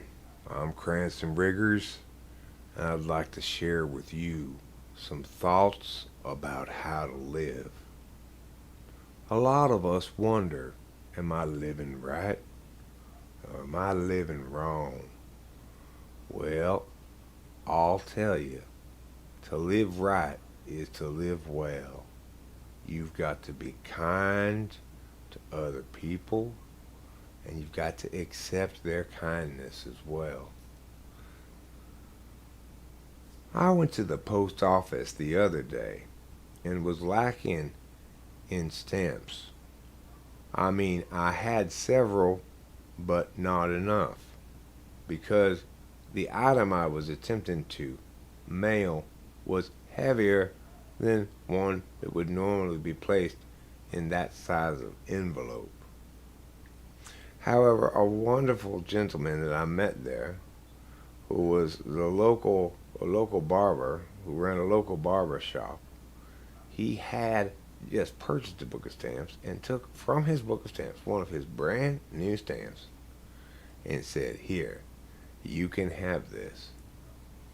I placed it on the envelope. I looked at the postal worker and I said, "That gentleman knows how to pay it forward." And you know what? I bet we both had a better day because of it. So let's talk a little bit about how we can help our fellow man now. One thing that's good is honesty. Honesty and virtue are good things. Also, courage. Couldn't get anywhere in life without courage. You know, life will throw in a lot of obstacles in your way. It'll close doors and lock them right when you think you're going to get outside. It'll put the bars right over your windows so you open it for a breath of fresh air and you just see the sight of prison. And yet, each of us have within us the capacity to avoid discouragement. And how do we do that? By staying encouraged. You gotta remember, at the end of the day, everything happens for a reason. And if you're encouraged by life, you're doing it right.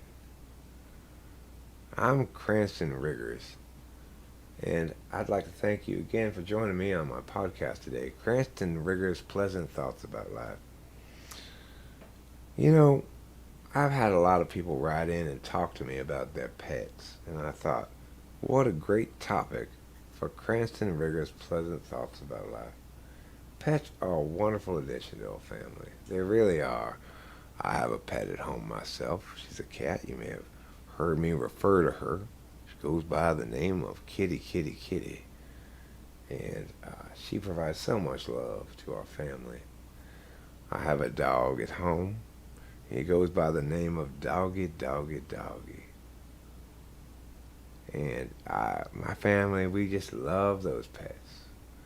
We've got a bird, goes by the name of Birdie, Birdie, Birdie.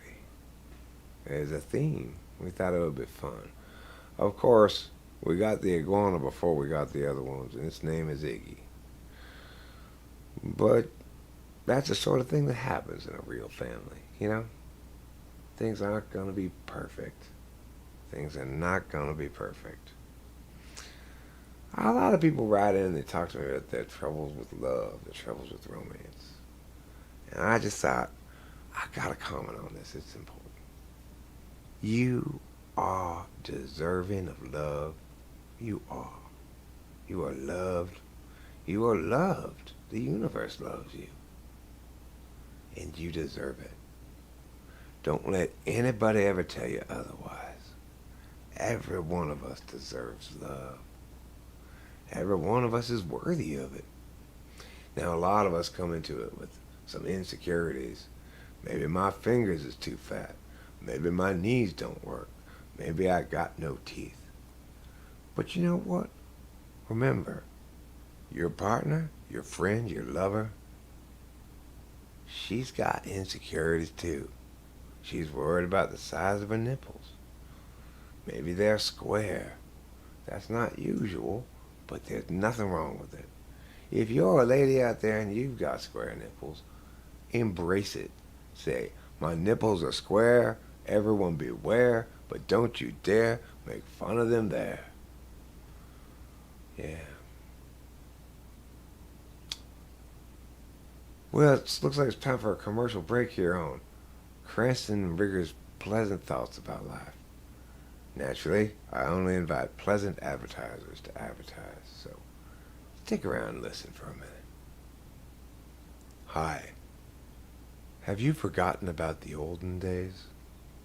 Well, they're back on a 2 DVD collection.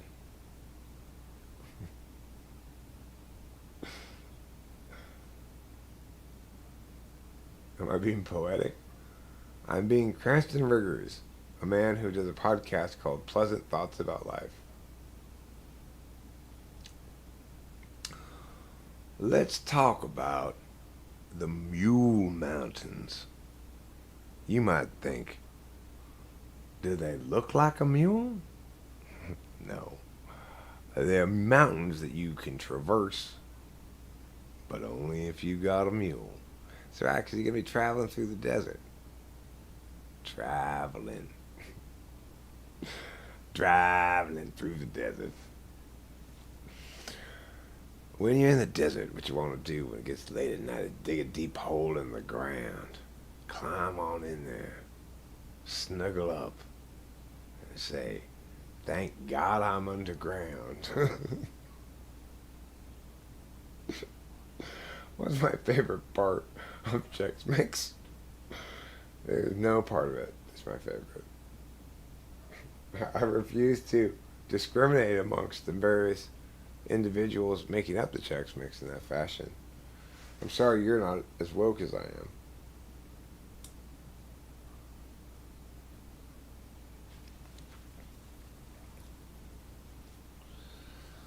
On a scale of Jefferson Davis to woke, how woke am I? You're about Andrew Jackson. Actually, I'm pretty sure Andrew Jackson is worse than Jefferson Davis, probably. Who's the anti-woke poster child? Can we go with Andrew Jackson? On a scale of Trump to woke, we could go with Trump.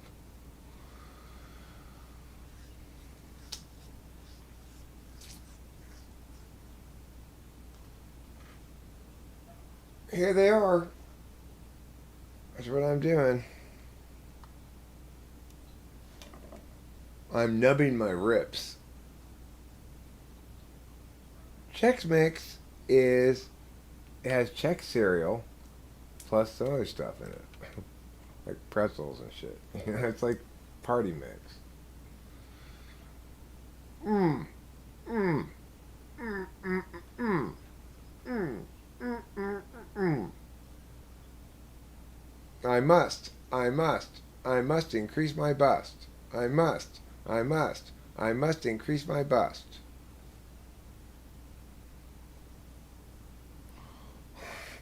Okay, Boba Fett.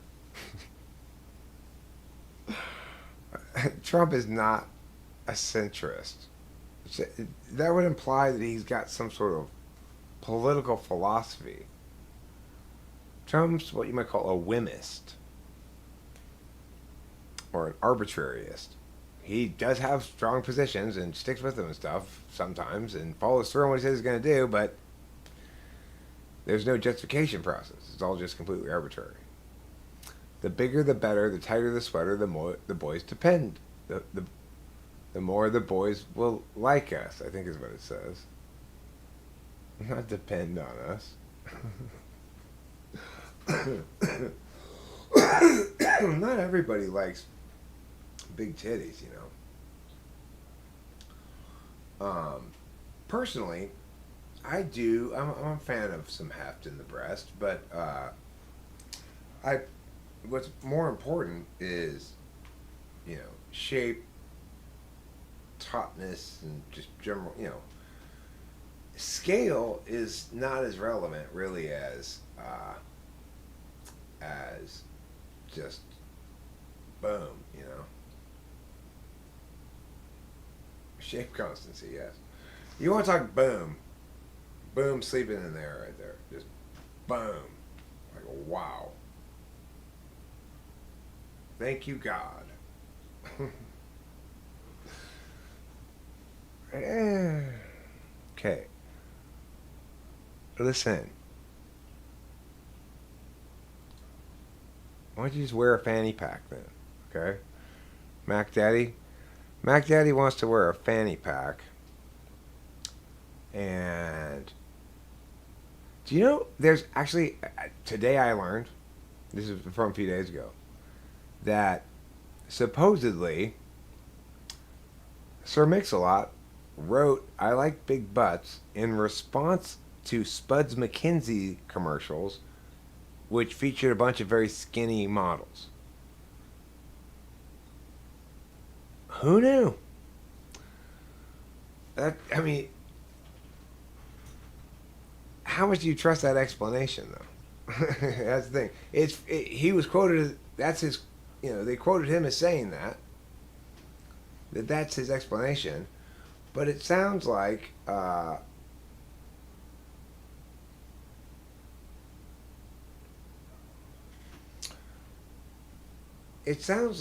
he's sort of trying to be like, no, no, no, I was being super, super woke. Maybe he was though. I don't know. Explain your claim that truth is independent from reality.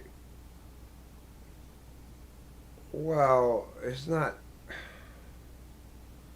I mean, it's a status we assert, agree to, sustain, um, operate under the assumption of potentially.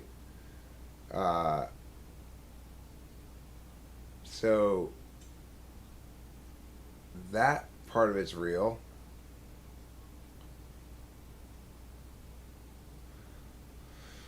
You thought it was Sir Mix-a-Lot's closeted homosexuality that inspired it? His love for the butt and anal paving the way for the LGBT slowly but surely? No, I don't think so. I think it was his embrace of the uh, the large-bootied girl. Joey Joe Joe Joe Joe Joe Joe Shabadoos here. Wonderful to see you. It's absolutely wonderful. I should have called you to go geode hunting. You're down there somewhere. In Mexico.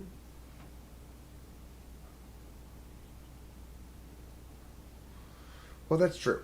So that's why we draw a distinction on kinds of statements and uh, in other words, the truth value of a descriptive statement that describes realities that are observable to the person you're saying the statement to have a very easy a time getting afforded the status of true and very difficult time disputing it because the simpler the statement and the more descriptive it is of actual physical reality, then the more likely it is to be afforded that status. But I mean, like, look,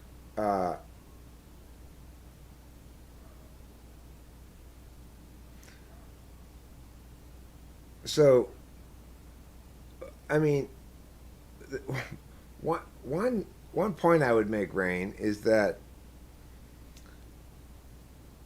truth only becomes relevant when it's in dispute. So we have a heuristic that we use as a general rule. Everybody uses it all the time, and it is to say it is this: we afford by default the status of true to statements people are making unless we offer some sort of dispute. In other words, we don't challenge something. The other person is afforded the general assumption that they can proceed as though you've accepted what they've said so far as true. Now, in various contexts, this is more or less accepted as a norm. If I'm just telling you about what I did today, it's like 100% the norm, right? If I unless I say something outrageous that sounds unbelievable, like I got abducted by aliens or something.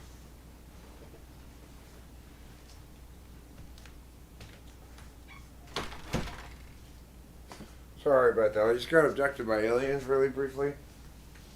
It happens to me all the time. So,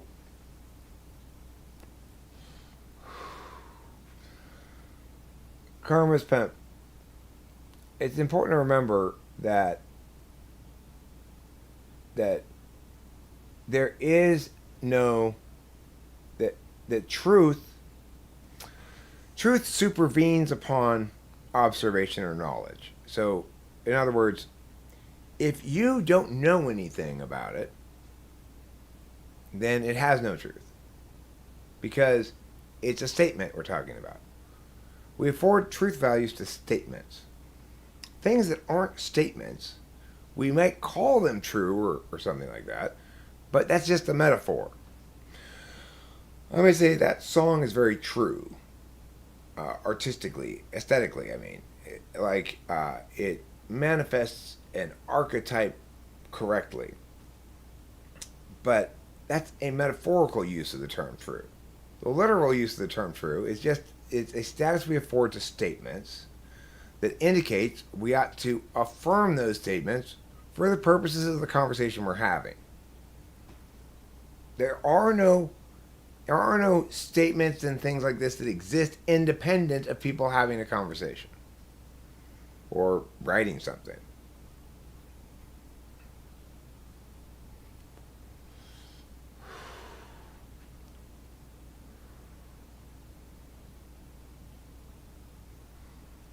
No, okay, well, see, this is, I tell you where I'm getting at. NI is a demonstrative function. It's not naturally a subject function, but INTPs and INFPs use it as a subject function. So you'll talk to INTPs, they'll use their NI to draw singular conclusions about stuff you're talking to them about, and then give you those singular conclusions. But they won't apply it to themselves. In other words, they don't use it as it's meant to be used as a receive function so much. Instead, they want to deliberate everything, and they want to deliberate it against possibilities. So, in other words, it's always more, there's always, the single correct thing is always vastly outnumbered by the myriad wrong things when singular things are correct.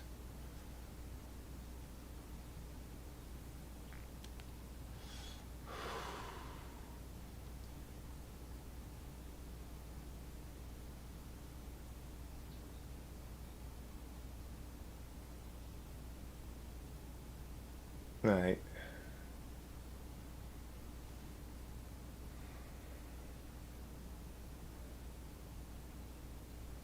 I'm feeling hungry and tired.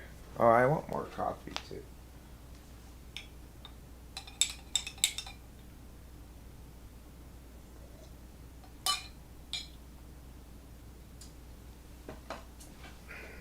I'm going to take an intermission.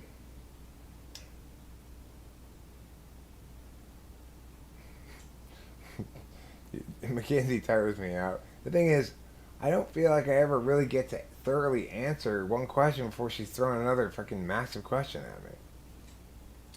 And then I go, oh, okay, let me shift gears. And you ask a lot of questions that require a lot of, I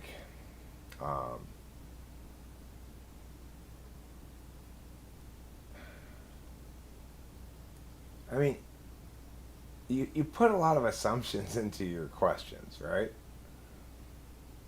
And some of them are fine assumptions to put in there, but it all requires parsing out. If someone becomes aware of how they selectively use their demonstrative function, like me, could they not use workarounds to attempt to apply it to themselves?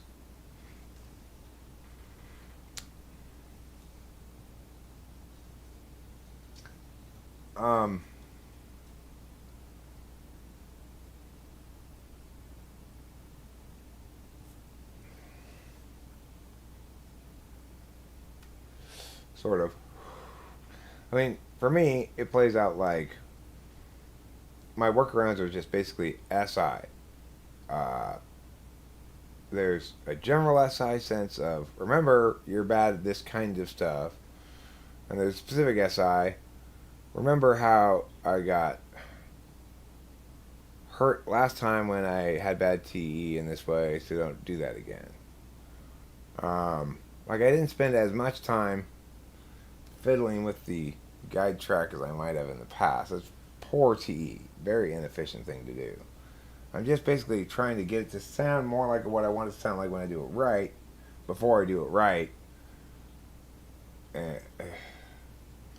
In general, here's a good example of NI ignoring. So I'm recording that song. It's a very cloudy day in Los Angeles, and today we run out of time.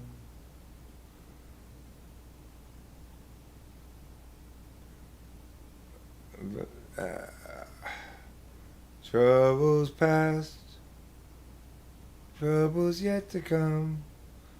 Anyway, I was writing and singing that song. I wanted to have a metronome in the background, but I wanted to have a little bit more than a metronome so I'd feel more locked in with the beat. But then I went to LMS and I made just basically like a random beat, and then I tried to play over that and it wasn't right, and it wasn't until today that I said, wait, Eric, or actually yesterday that I said, stop. You know what you need to do. And I listened to this song and tried to figure out what beat is supposed to go under it, right? So, like, let me mute this, and I'll demonstrate what I'm talking about. So, like, let me mute this here, and then push this. It's a very cloudy day. Okay, so what I should have done right from the beginning is figure out what the beat is. And it's very straightforward. It's like this. Boom, chop, boom, chop, boom, chop, boom, chop, boom, chop, boom, chop, boom, chop, boom, chop, boom, chop, boom, chop, boom, chop, boom, chop. That's it. That's all it is, right? That's what it needs to be.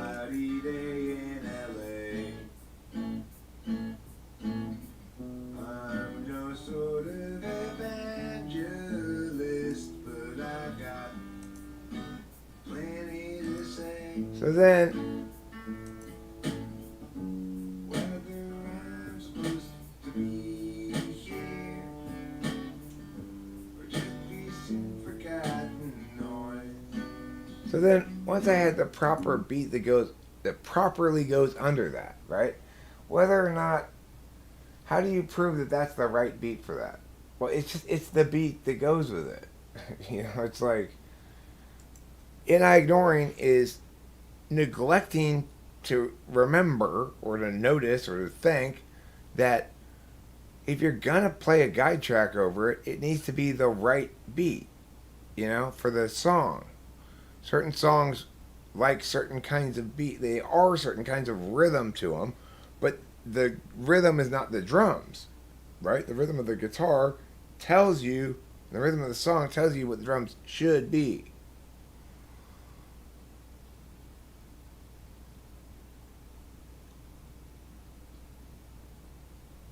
A metronome? What song was that a lyric in? I don't know.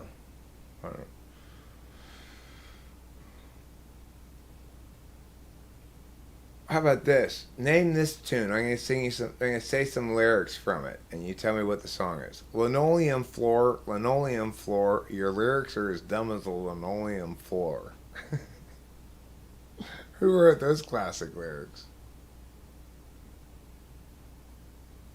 I'd be happy to play with anybody. You know, the thing is, here's the deal. I come into any musical thing um, expecting to play in an ensemble that's playing at least some of my songs, and I'm willing to say, well, we can play some of your songs too, you know. But so it's like I have a lot of clarity about what I want to do in a collaboration, and it's kind of Eric focused. So it depends on the attitude, ability level, aesthetics, competency, etc. of the other person.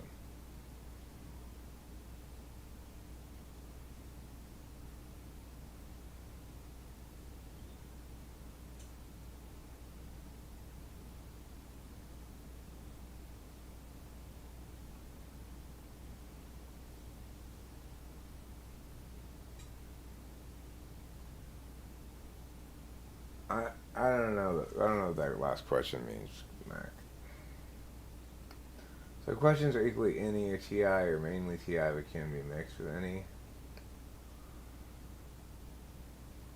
Right. Well, I mean, ISTPs ask different kinds of ask questions a little differently than INTPs do, and they might ask some different kinds of questions. You know. Yeah, stand-up bass is great. I wish I had one. I would love to have a stand-up bass. That would solve so many of my problems. I would love to have even an electric bass. I need a bass. Okay, I'm gonna take an intermission.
There.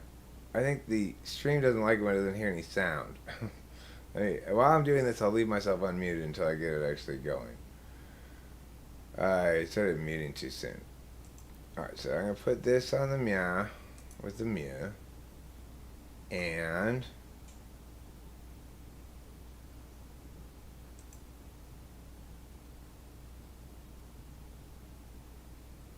I'll put this on the pia.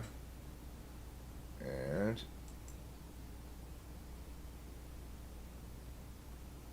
miggity meow. The dummies, arrest them, though that's dumb too. But they ignored my questions, I felt glum. They need to listen, pull out your gun, shoot 'em or miss 'em. Now you're an archetypal one, belligerent, cocksure, and dumb. Your grading failure exemplifies why it's bad to leave your kind of dumb dogs lie. Insipid crops inside your head cup. Mentally, you're just a newborn pup who has himself well deluded. Talk of having thoughts, but your thinking's not included. The dummies, arrest them, though that's dumb too. But they ignored my questions, I felt glum. They need to listen, pull out your gun, shoot 'em or miss 'em. You're proud and sure for no reason. A brand new truth for every season. You think engagement is to provoke, but that's just because your brain is broke.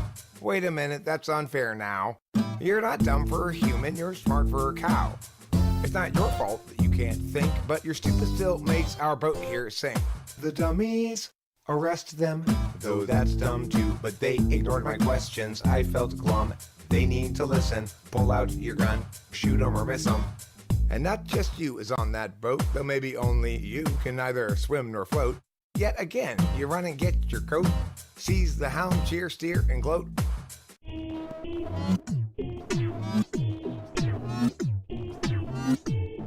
Captain. When your Dunning goes full-blown Kruger, then your Dunning becomes a loaded Luger shoved into our lips and teeth. You crash our boat upon the reef. Pick a peck of Pikachu calmly. Sick a pack of piplups upon me. Rick's deck sits flat in front of you, so play to slay the way you do, straight through. Attack, attack, and don't let up, even though we only now just met up. Unless you suspect a secret setup, Meowth hiding under side ducks, get up. The dummies, arrest them. Though that's dumb too, but they ignored my questions. I felt glum. They need to listen. Pull out your gun, shoot 'em or miss 'em. The dummies, arrest them. Though that's dumb too, but they ignored my questions. I felt glum. They need to listen. Pull out your gun, shoot 'em or miss 'em. The dummies.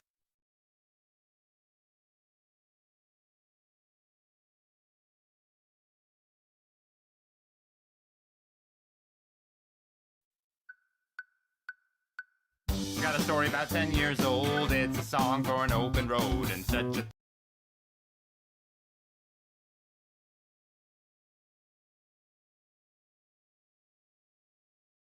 thing must always do its job. Married up Jeb, turned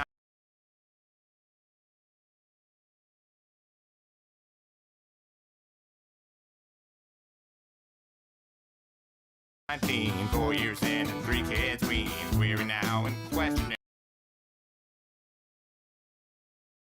the past.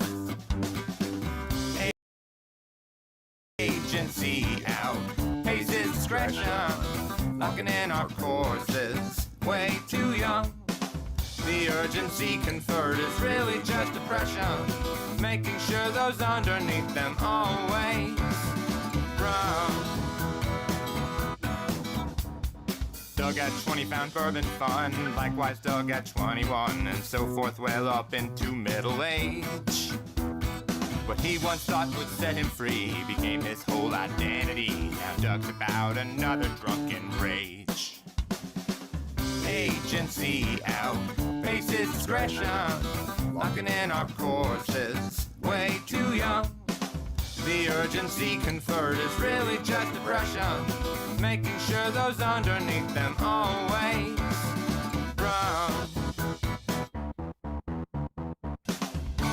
Everybody's panicked about the kids. Lock them up with extra dexedrine and mathematics to promote success, or to impose more unjust duress. Agency out, paces discretion, locking in our courses, way too young.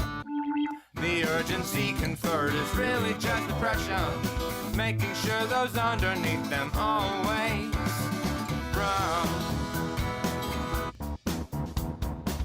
Without consent, it's really just oppression by parasites surviving while they feed their fear of dying. Yes, they feed upon the futures of the young.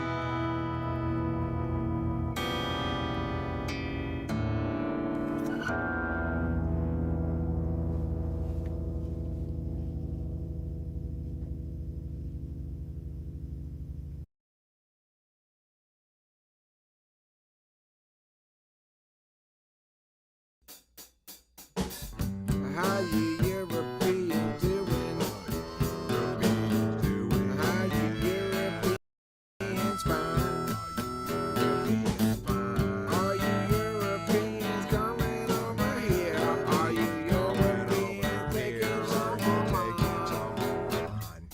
Europeans come over here every day. They say, hey Eric, what you doing today? I said, I'm gonna play. Would you like to play? They say, no say, could I take a base to pay? Hey, you are from France, I suppose. That means you kinda like to do those kind of things where you make very little sense, but you sing and you ring the doorbell when you bring your cake over. It's surely good. You French know how to make food. Ooh, ah. Ooh. Yeah, Emily's a lady who makes eggs into hats. She'll make you a hat that's made all out of eggs. Really? I want my hat on all of my eggs, but I would like to wear it on my leg. Sure. She will make me a leg hat too. She'll say, here's a leg hat made out of eggs for you. For you. For you. Things sticking from the bottom of your torso. All the way to the ground. Look on my little legs. Abraham Lincoln has surely found his match. Cause you're a leggy, leggy, leggy, leggy, leggy, leggy, leggy, leggy lady. The kind they sing about in blue songs when they are crazy. You stand out from a crowd, as is appropriate, given that your legs are loud. With legginess, it's only fitting you should stand up on top of my fist and say, hooray, leg race, people, you're a wonderful nation.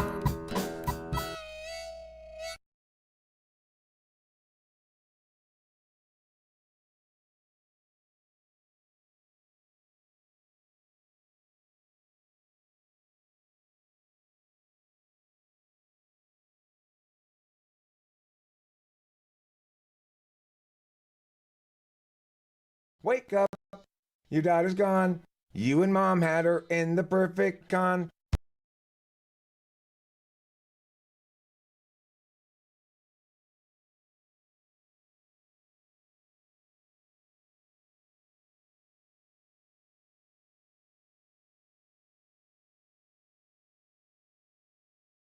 For that fateful dawn when you woke up to find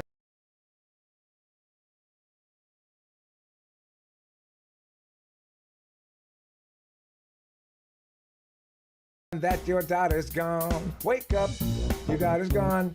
You and mom had her in the perfect con. You had your pawn before that fateful dawn when you woke up to find your daughter's gone. You pruned her being with aplomb, helped her to see how she was always wrong. Worked so hard on fixing her up, mixing her stuff, making her truth tough. You call that love? Well, that's what I call bruv. You'll never deem her ever quite good enough. I know you're not surprised by this stuff, cause you'll never deem her ever quite good enough. Chump, haters, fake-ass alligators, act like a dinosaur, scare us, roar, roar, roar. Hire a detective, find out more. Grade your daughter's days so poor you can leverage her forevermore. Threats kept Tori so well capped, oh snap. Thought you had reduced that crap, had your kids' free will, now well tapped. Forced into sluices, squeezed out the oily juices. But the mammal you had beaten dad, turned up still well uneaten kid. And now wore a suit of bitter skin, knew the way in winter when the snow fell down like dew made into ice. Yet she's still alive, and having learned that the ruthless thrive. Now all above the mammal must win, bust vengeance out upon the wind. Offering so grand an aspiration, conscientious castrations, an outcome-focused way for us to force the womb, force the issue, force us to doom. Bouncing along on a quest to belong, count the options, count the strong ones, these stories are the wrong ones. And Tori's father hates the bomb ones. He really needs to hit the bong some. Dumber than the young, he'd see undone, but undumb, young, unspun, his fun. Now Tori's dad's oh so spun. He's way too dumb to run afoul of my big guns. Recall that girl that you threatened to sue? She's actually a lot like you. In fact, she coalesced from the jizz that you threw. Tori's mama cooked your warm white goo and a lady you. 2 decades hence now, Tori's just a girl that you once knew. Cause daughters are people whom fathers will sue. So Tori's just a girl that you once knew.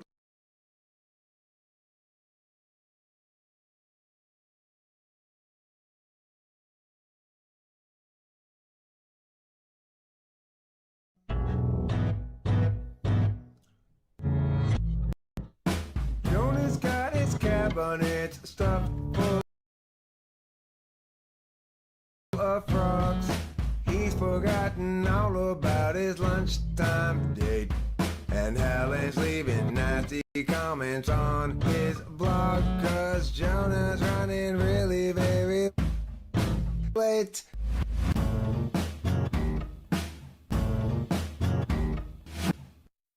They say neurotics always link up to a tendency towards the things they do. Needs mostly inwards. Finishing it off and busking now I must.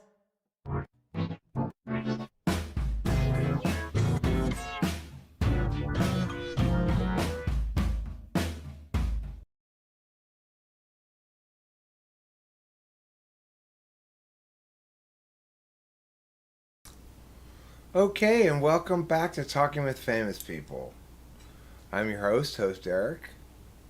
Today we're going to be talking with Matt Damon, Quentin Tarantino, Olivia Newton-John, and Cher. Hi, Cher. Hi, I'm Cher. Yeah, you sure are. What's your favorite thing about being Cher? I really like Bette Midler. That's your favorite thing about being Cher? Yes, I get to love Bette Midler every day. Cher. Oh, Cher.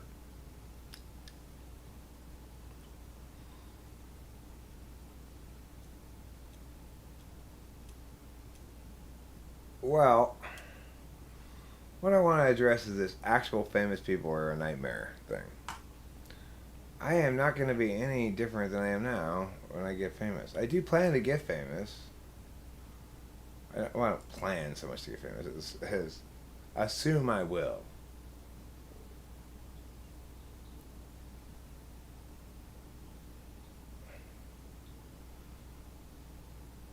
I am DJ Sonny and Cher. You are not DJ Sonny and Cher. Yes, I am DJ Sonny and Cher. No, you're not DJ Sonny and Cher. There's an old song by Corey, mostly, called Visalia. Let me tell you, Visalia is you have met me before my rise to fame. You're talking to me right now. You can check that one off your bucket list.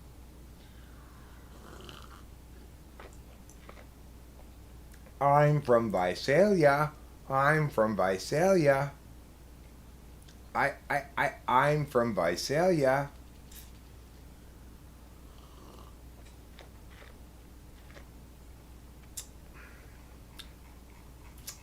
Silly Eric, it's not in Google Docs, it's in Google Drive. God. What a silly goose you are sometimes. Did you take silly goose pills this morning? I did. I took the whole bottle of silly goose pills.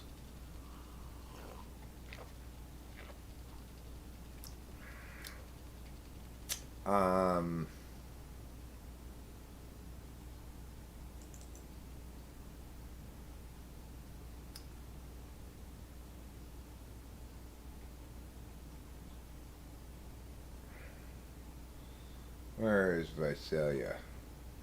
I'm from Visalia. I'm from Visalia.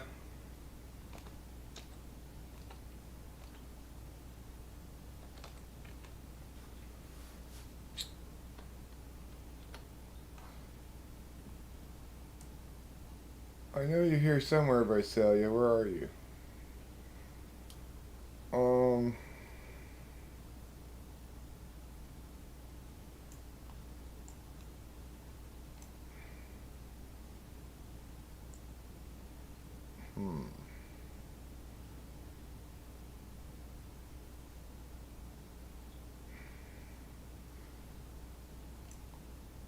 Is it this one? Oh no, that's... Never mind. Where is Visalia?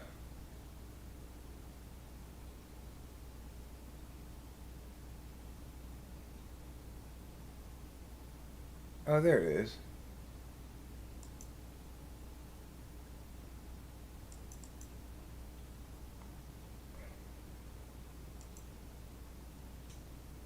Look.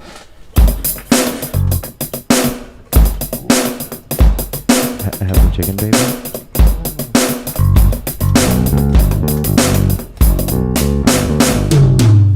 I'm hearing another song. Okay, let's go. It's a song. It was on there before. Oh, who's that coming up from there? By the way, I'm Corey. Oh, hey, Corey! Hey, Corey, come here. I was just telling all my friends about your crazy story. The one that you tell about, oh God, what was it? I tells her, I says that one. I tells her, I says. Oh, you mean crazy compelling story number 14? Turn the drums there. Yeah, does you say I tells her I says a lot? Yeah, that's what I put the whole story about. Yeah, tell that one. I'm gonna get my tape recorder out and bring a drummer, and it's gonna be crazy. Okay, you ready? Here comes the story. Okay, here goes the story. So I tells her, I says, I tells her, I says, I tells her, I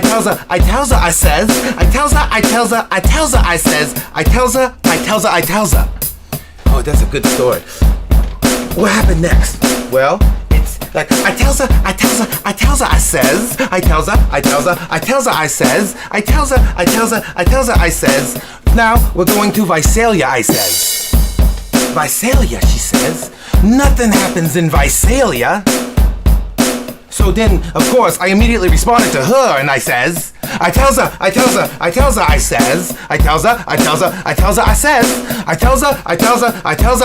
cause I tells her, I tin diggity tells her. My goodness. Well, she was looking just confused at that point. Poor woman from Visalia. Her name was Gladiola. She had to make bola. That's all she could say. Visalia, make bola.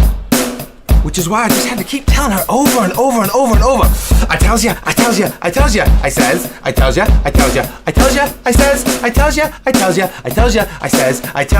you are from Visalia. She agreed with that point because we had already discussed the fact that she was from Visalia. So there was nothing new established at that point. And yet we still stood in front of each other as though there was unresolved business. Hey, you know what they have in Visalia? Tell me what they have in Visalia, because I was convinced there was nothing. They got onions. Onions. So I tells her, I says, Visalia apparently has onions. In Visalia.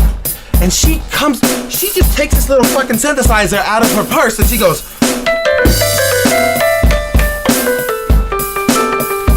I'm from Visalia. I'm from Visalia.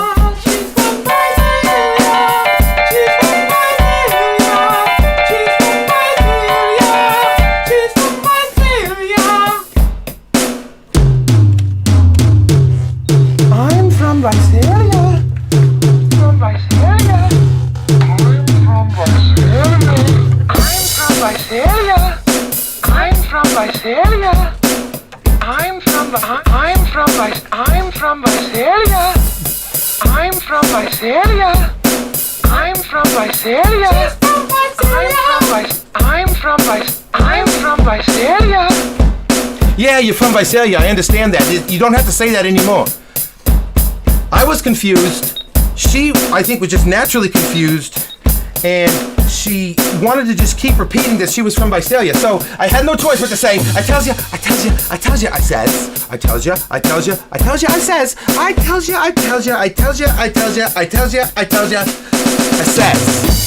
She was flabbergasted. She couldn't believe it. She couldn't believe that I was telling her that much. I says, over and over. She got mad, I think, because she started hitting me. But yo, did she give you onions? I'm from Visalia. She gave me no onions, even though she was from Visalia, which apparently is pretty hip to onions. She offered me a pistachio nut, and then she started calling me a pistachio nut. So I started calling her a fruit bat. And that's when the trouble started. She hates fruit bats. Apparently it's a condition for people who live in Visalia, because the fruit bats come in from the hills and they eat all of the coyotes, which are the pets of the people who live in Visalia, to keep the onions from rolling in the house. You're Einenkeil. I'm from Visalia. I'm from Visalia. Shut up with your Visalia shit. I've had enough of your Visalia shit. How much can I stand of your Visalia shit? I wouldn't know how to make it to Visalia if you gave me a compass that had an arrow on it that had the word Visalia on it. That pointed me there. I still wouldn't know how to get there. I wouldn't even want to get there because I'm from Visalia. you sure are, bitch. Get the fuck out of here. Because, you know, I tells her.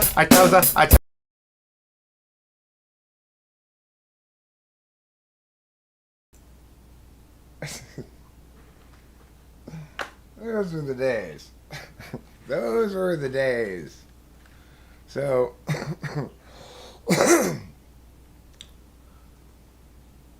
there were. Oh yeah, well it's just me banging on this electronic drum kit that he had, just freaking butchering the shit out of it. So I mean, the drums are terrible, but Corey's hilarious, you know.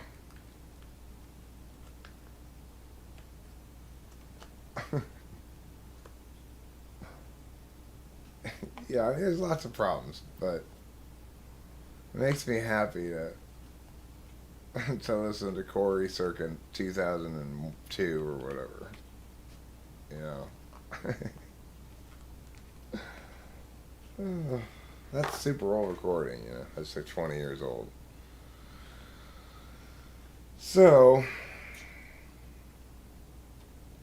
I just shared a bunch of his old shit with him, actually.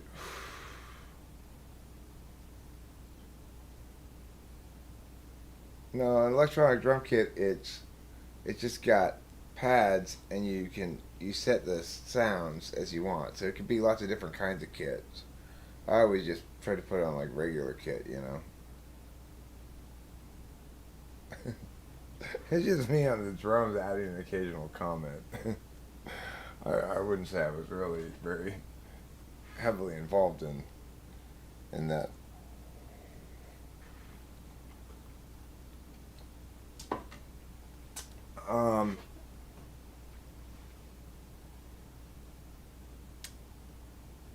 But I really enjoy it. There's lots of stuff that I mean I think Corey's a genius. I just can't get any further past that basic fact. It seems really self-evident to me that like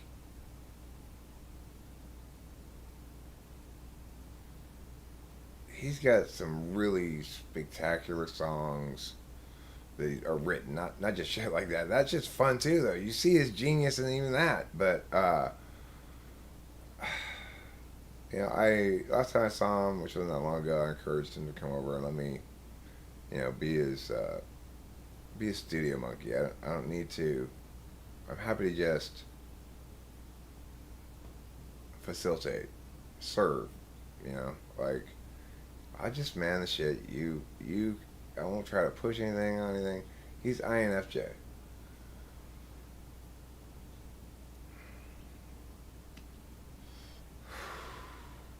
And he's like,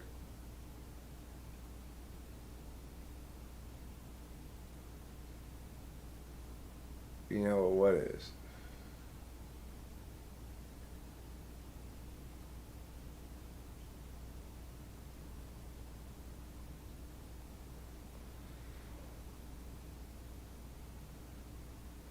I can't scroll because I'm not actually on that window. I'm just looking at it there.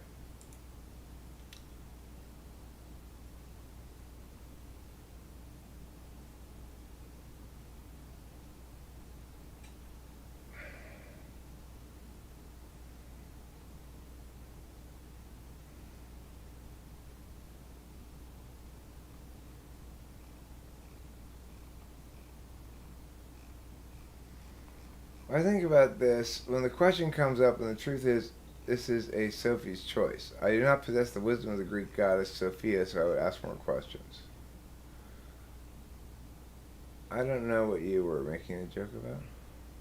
Oh, the electronic drum kit. Yeah. Well, I I guess I knew that sort of, but I just thought I'd explain what it was in general.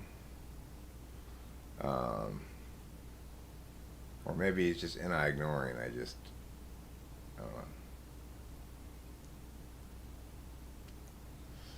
Yeah.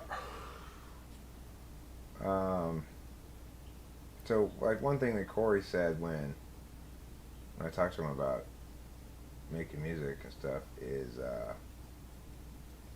that he'd want a drummer of some kind.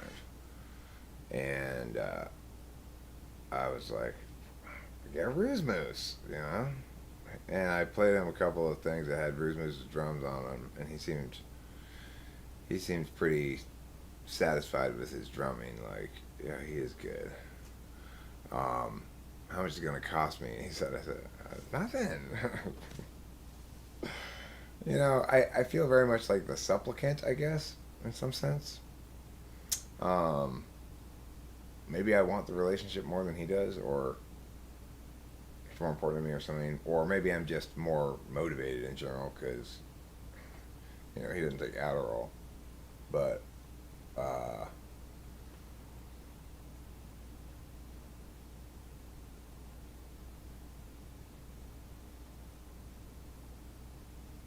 I want to get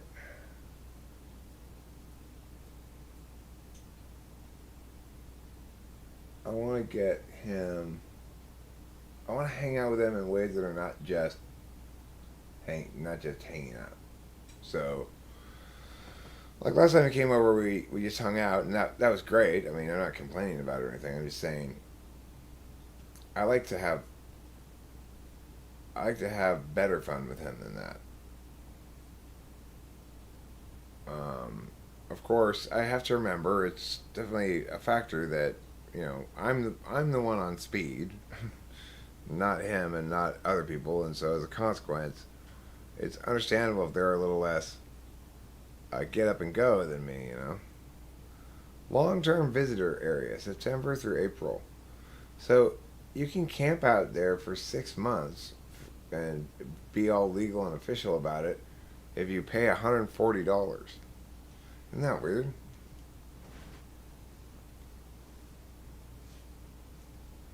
What about a trip to an escape room?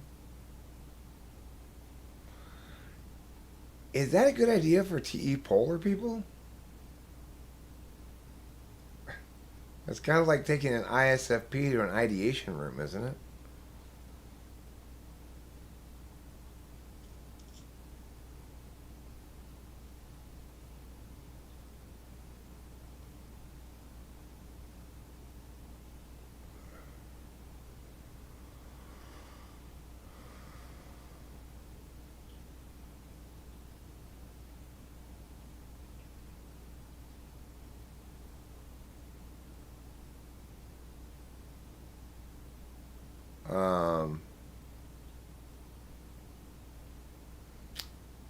I mean, I think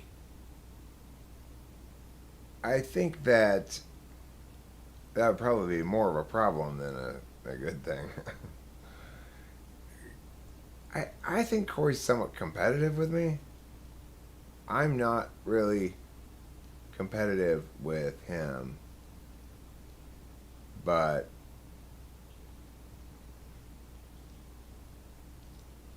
I think he feels the need to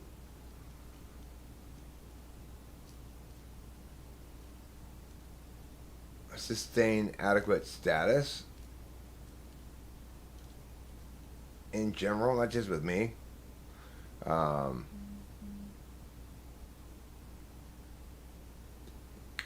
Maybe he has 3 in his Enneagram somewhere.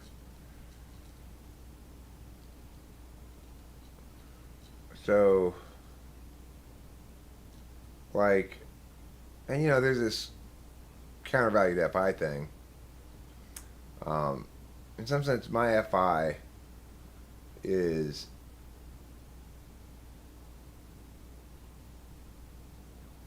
much more purposeful than his in my own life, I guess. But there's also the SI thing. I'm front stack SI. My past is important to me. I I have stories, ongoing stories from my life that include major characters like Corey's been absent from my stories for a long time. But at the same time, it's also true that Corey and I will never again have, well, what we had for a few years, which was an INFJ and ENTP friends making art on meth, and it was so much fun. You know, it was an absolute fucking blast. Um,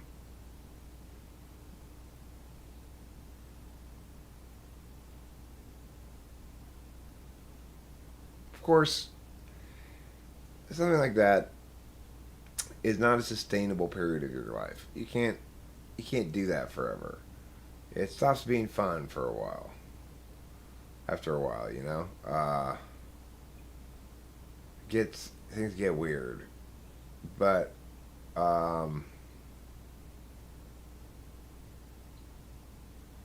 man, we had some great times just fucking having intuitive conversation and just fucking laughing and recording ourselves and shit like that.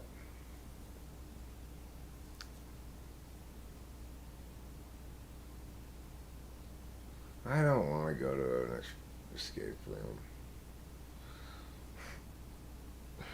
That does not sound fun to me. It sounds like work. It sounds like Minecraft. Minecraft sounds like work too.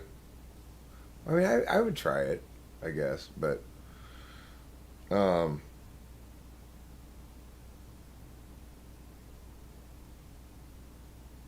maybe it would be fun. I might enjoy it. I don't think Rachel would like it very much. Maybe she would.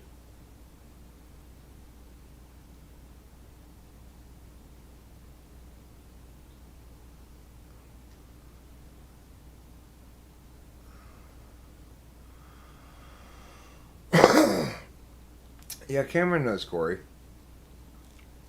Corey and Cameron know each other from. They know each other probably more than, like, longer back than I know Cameron. Like, Corey probably hung out with him more than I did prior to me start hanging out with Cameron. So, but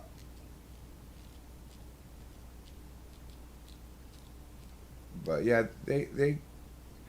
but, you know, Cameron, interestingly, appreciates a lot of Corey's music too. So,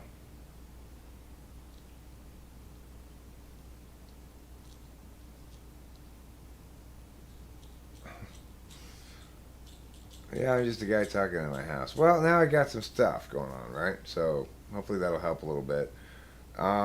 People, when people just see a guy sitting, regular person talking, I guess it has a lot of impact on them, and in terms of their tendency to dismiss that person. I should dress up some more too. It was interesting you asking me about the question about getting better at your 6 slot function if you understand it. Am I getting better at TE?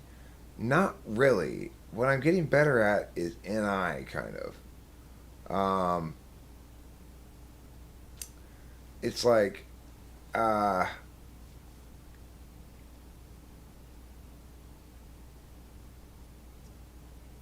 I'm not.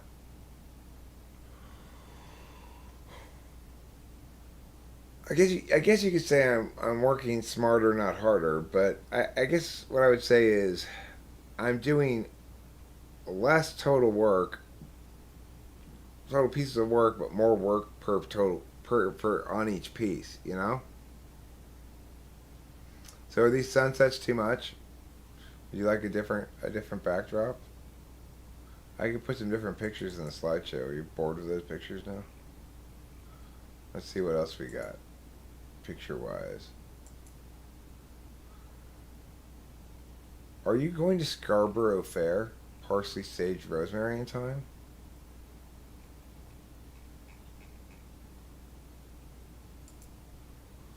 That's what I heard. That's what they were saying.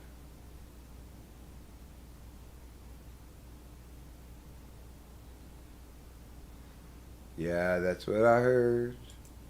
Yeah, that's what they were saying. That's what I heard. That's what I was playing. That's what I heard. That's what I was singing. Saying, playing, suing, sawing, singing, so and sa and sue and so sa. There, new pictures for you. I'm going to randomize the playback. Alright.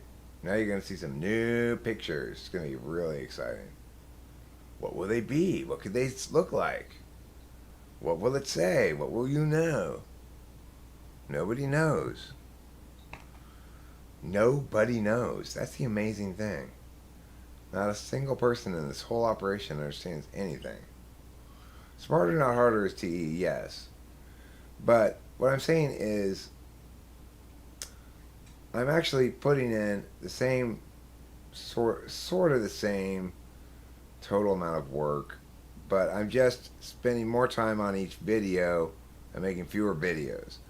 Is that working smarter, not harder? Well, it's not working less hard. Sort of it is, in some ways. But, I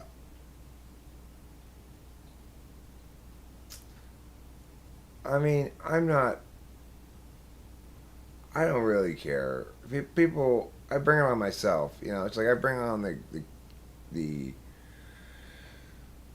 suggestions and the critiques and stuff by talking about, like complaining about not being more famous or something, or letting it become a topic, you know.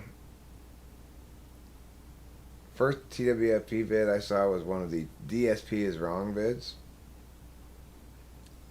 Did it make you blast your play? Or were you more like, fuck it, I'm gonna sleep my... The other one? Blast, play, sleep, and what? Fuck. Blast, play, sleep, and dance? I don't remember what the other one is.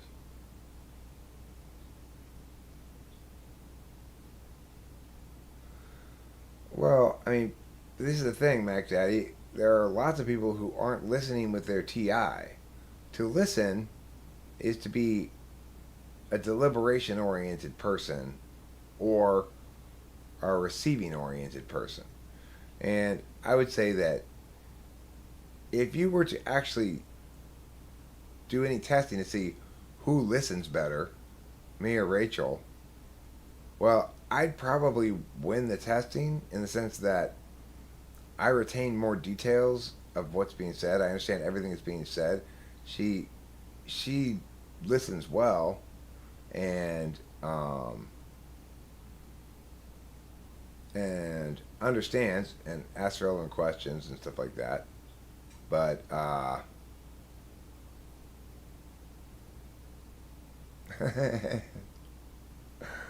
and then you think, oh my god, this video is unwatchable, it's too laggy, he's moving his stream setup stuff all over the screen while pulling bong rips.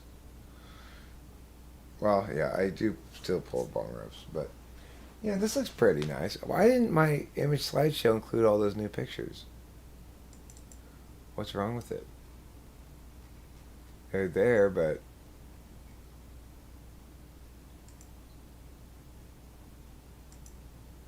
Manual. Now I'm going to go back to it and I put it back on non-manual, automatic, and automatic, and randomize and loop.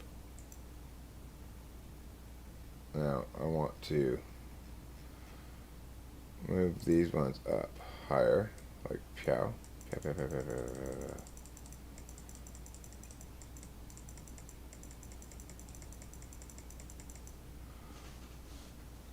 Thundercocks, thundercocks, everybody's got thundercocks.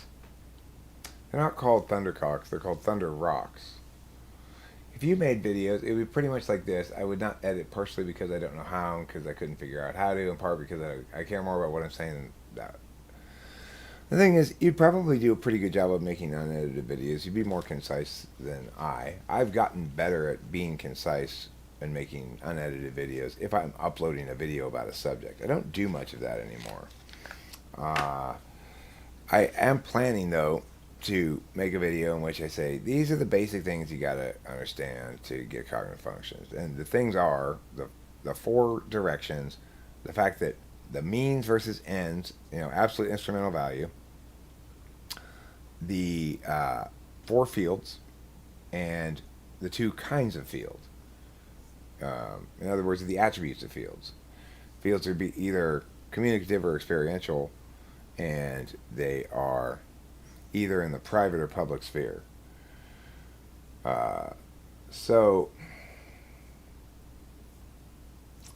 If you understand all of that, then you've got mostly everything you need to know to understand cognitive functions.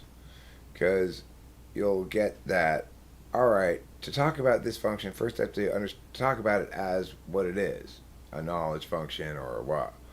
And you'll understand that SI is operant on the internal physical field and on the internal metaphysical field. What does it mean to say that it's operant on there? It means it's paying attention to those resources. And that introverted intuition is paying attention to both extroverted fields. So even though introverted intuition is in your head and is your intuition, it's operant on the external metaphysical and external physical field, where it derives identity-based meanings from objects outside of itself. So that's the way to understand functions. And then the last dichotomy kind of thing is the agent-subject-object thing, which it links to the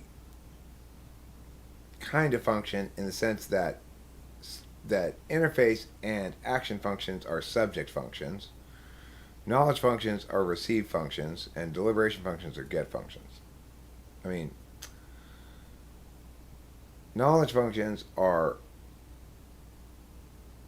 agent functions, and deliberation functions are object functions. So, natively. But, as indicated, I can use a knowledge function in a demonstrative fashion.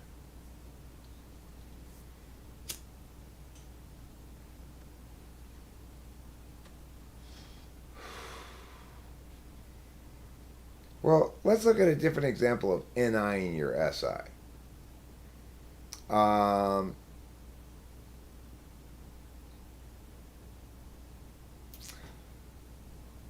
I was at the hotel at the where we went to go geode hunting, and when we were leaving, I went to go get one of those luggage carts. I had seen one when we came, at some point when we drove in, not when we first drove in, but I'd seen one when we were parking one time. And I looked by the elevator on my floor, the 3rd floor, and there weren't any carts there. So then I went down to the 1st floor, and I looked at the elevator around there, and there weren't any carts there. And then I said to myself, well, I guess you must have seen something else. It must not have been a luggage cart. And then I remembered hearing Rachel commenting upon me relating to Rachel a story about my mom, where my mom used to always tell me, look with your eyes. You're not looking, Eric. Look with your eyes. So then I said, well, I might as well look on the 2nd floor. And sure enough, all the luggage carts were gathered together on the 2nd floor. So, in that instance, at first I thought, there's luggage carts around here. Then, when I didn't see it on the 1st and 3rd floor, I thought there aren't, for one of a couple possible reasons. maybe people from the other building took them or something like that, or maybe what I saw was not actually a luggage cart because I kind of saw it from a distance, etc. That's NE, which is ignoring the NI, which was I definitely saw a luggage cart. Ignoring the NI, which is they wouldn't come from another building to take our luggage carts. Ignoring the SI, for that matter, deprioritizing the SI and saying, I must be misremembering something, or what my memory must not be reliable here. But then ultimately, being spurred on to checking the second floor by, I guess, an SI associative link to something Rachel and I had been joking about or talking about a couple days before. So, what does that tell you? Well, it tells you, in all of those instances, I ignored NI, which is, yes, you saw a luggage cart. You know what a luggage cart is. You know what it looks like. It was clearly a luggage cart. You don't need to doubt the identity of the luggage cart that you clearly saw as a luggage cart. And I ignored the NI that said they must still be here somewhere. I ignored the NI that said the other building wouldn't come take them away. And then when I finally got the cart, and it wasn't because I somehow didn't ignore the NI and said to myself, no, they have to be here. I did see that. It was because I remember my mom saying, look with your eyes. Well, I might as well look on the second floor with my eyes, I guess.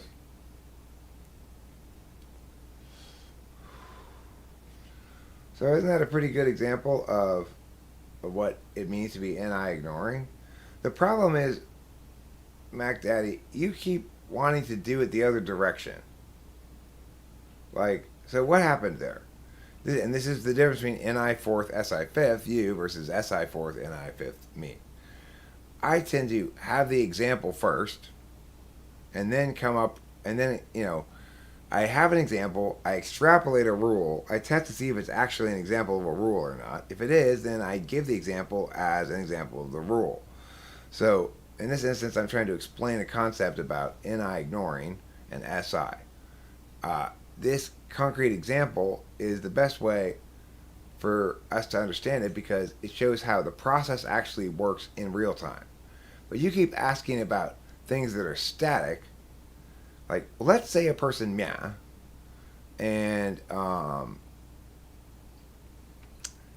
in that instance, it's turning into a static object of analysis, something that is only ever really understood by a fluid process analysis.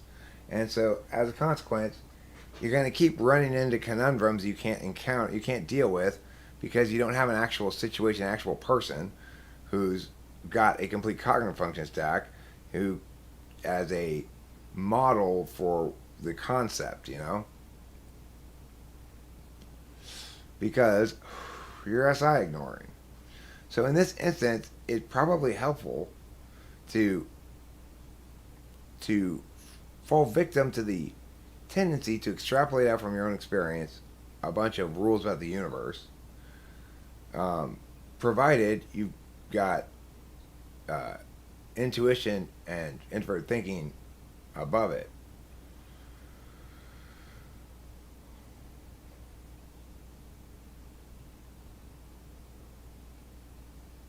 Maybe the metaphor is Mac Daddy is trying to define the forest by understanding one tree perfectly. Right. That's a perfect. I'd say it's an analogy, not a metaphor, but yeah.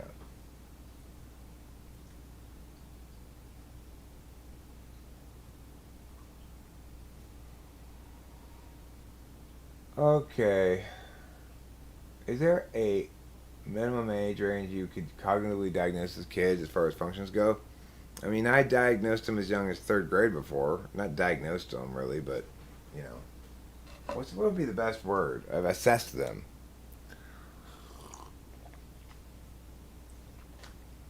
Or I've typed them.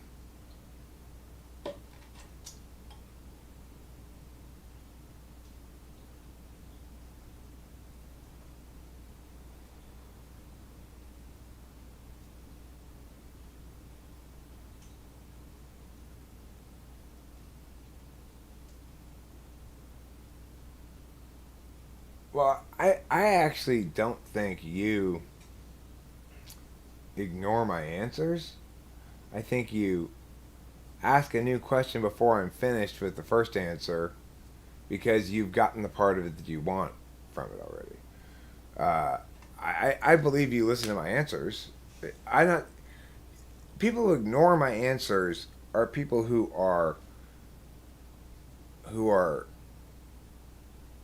just sort of really trying to negate something and just bouncing around trying to find something to negate. That's not what you're doing. You're kind of trying to force this executive frame of reference onto things.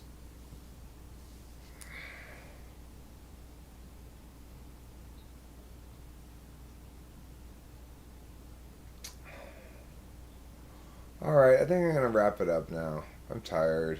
I appreciate y'all being here and having the opportunity to chat for a bit.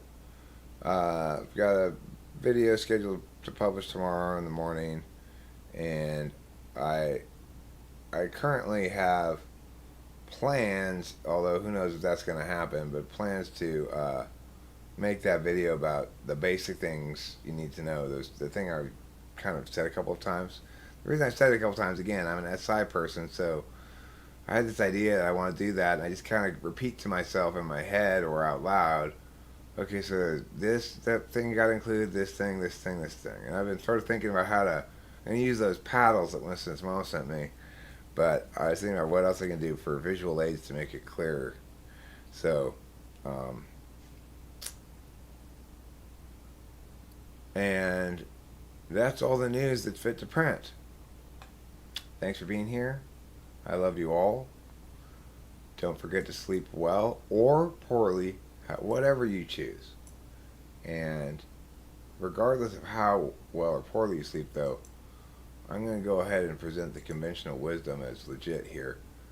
Don't let the bed bugs bite. Okay? Don't let them bite. I'll send you off with some outro music. Maybe not.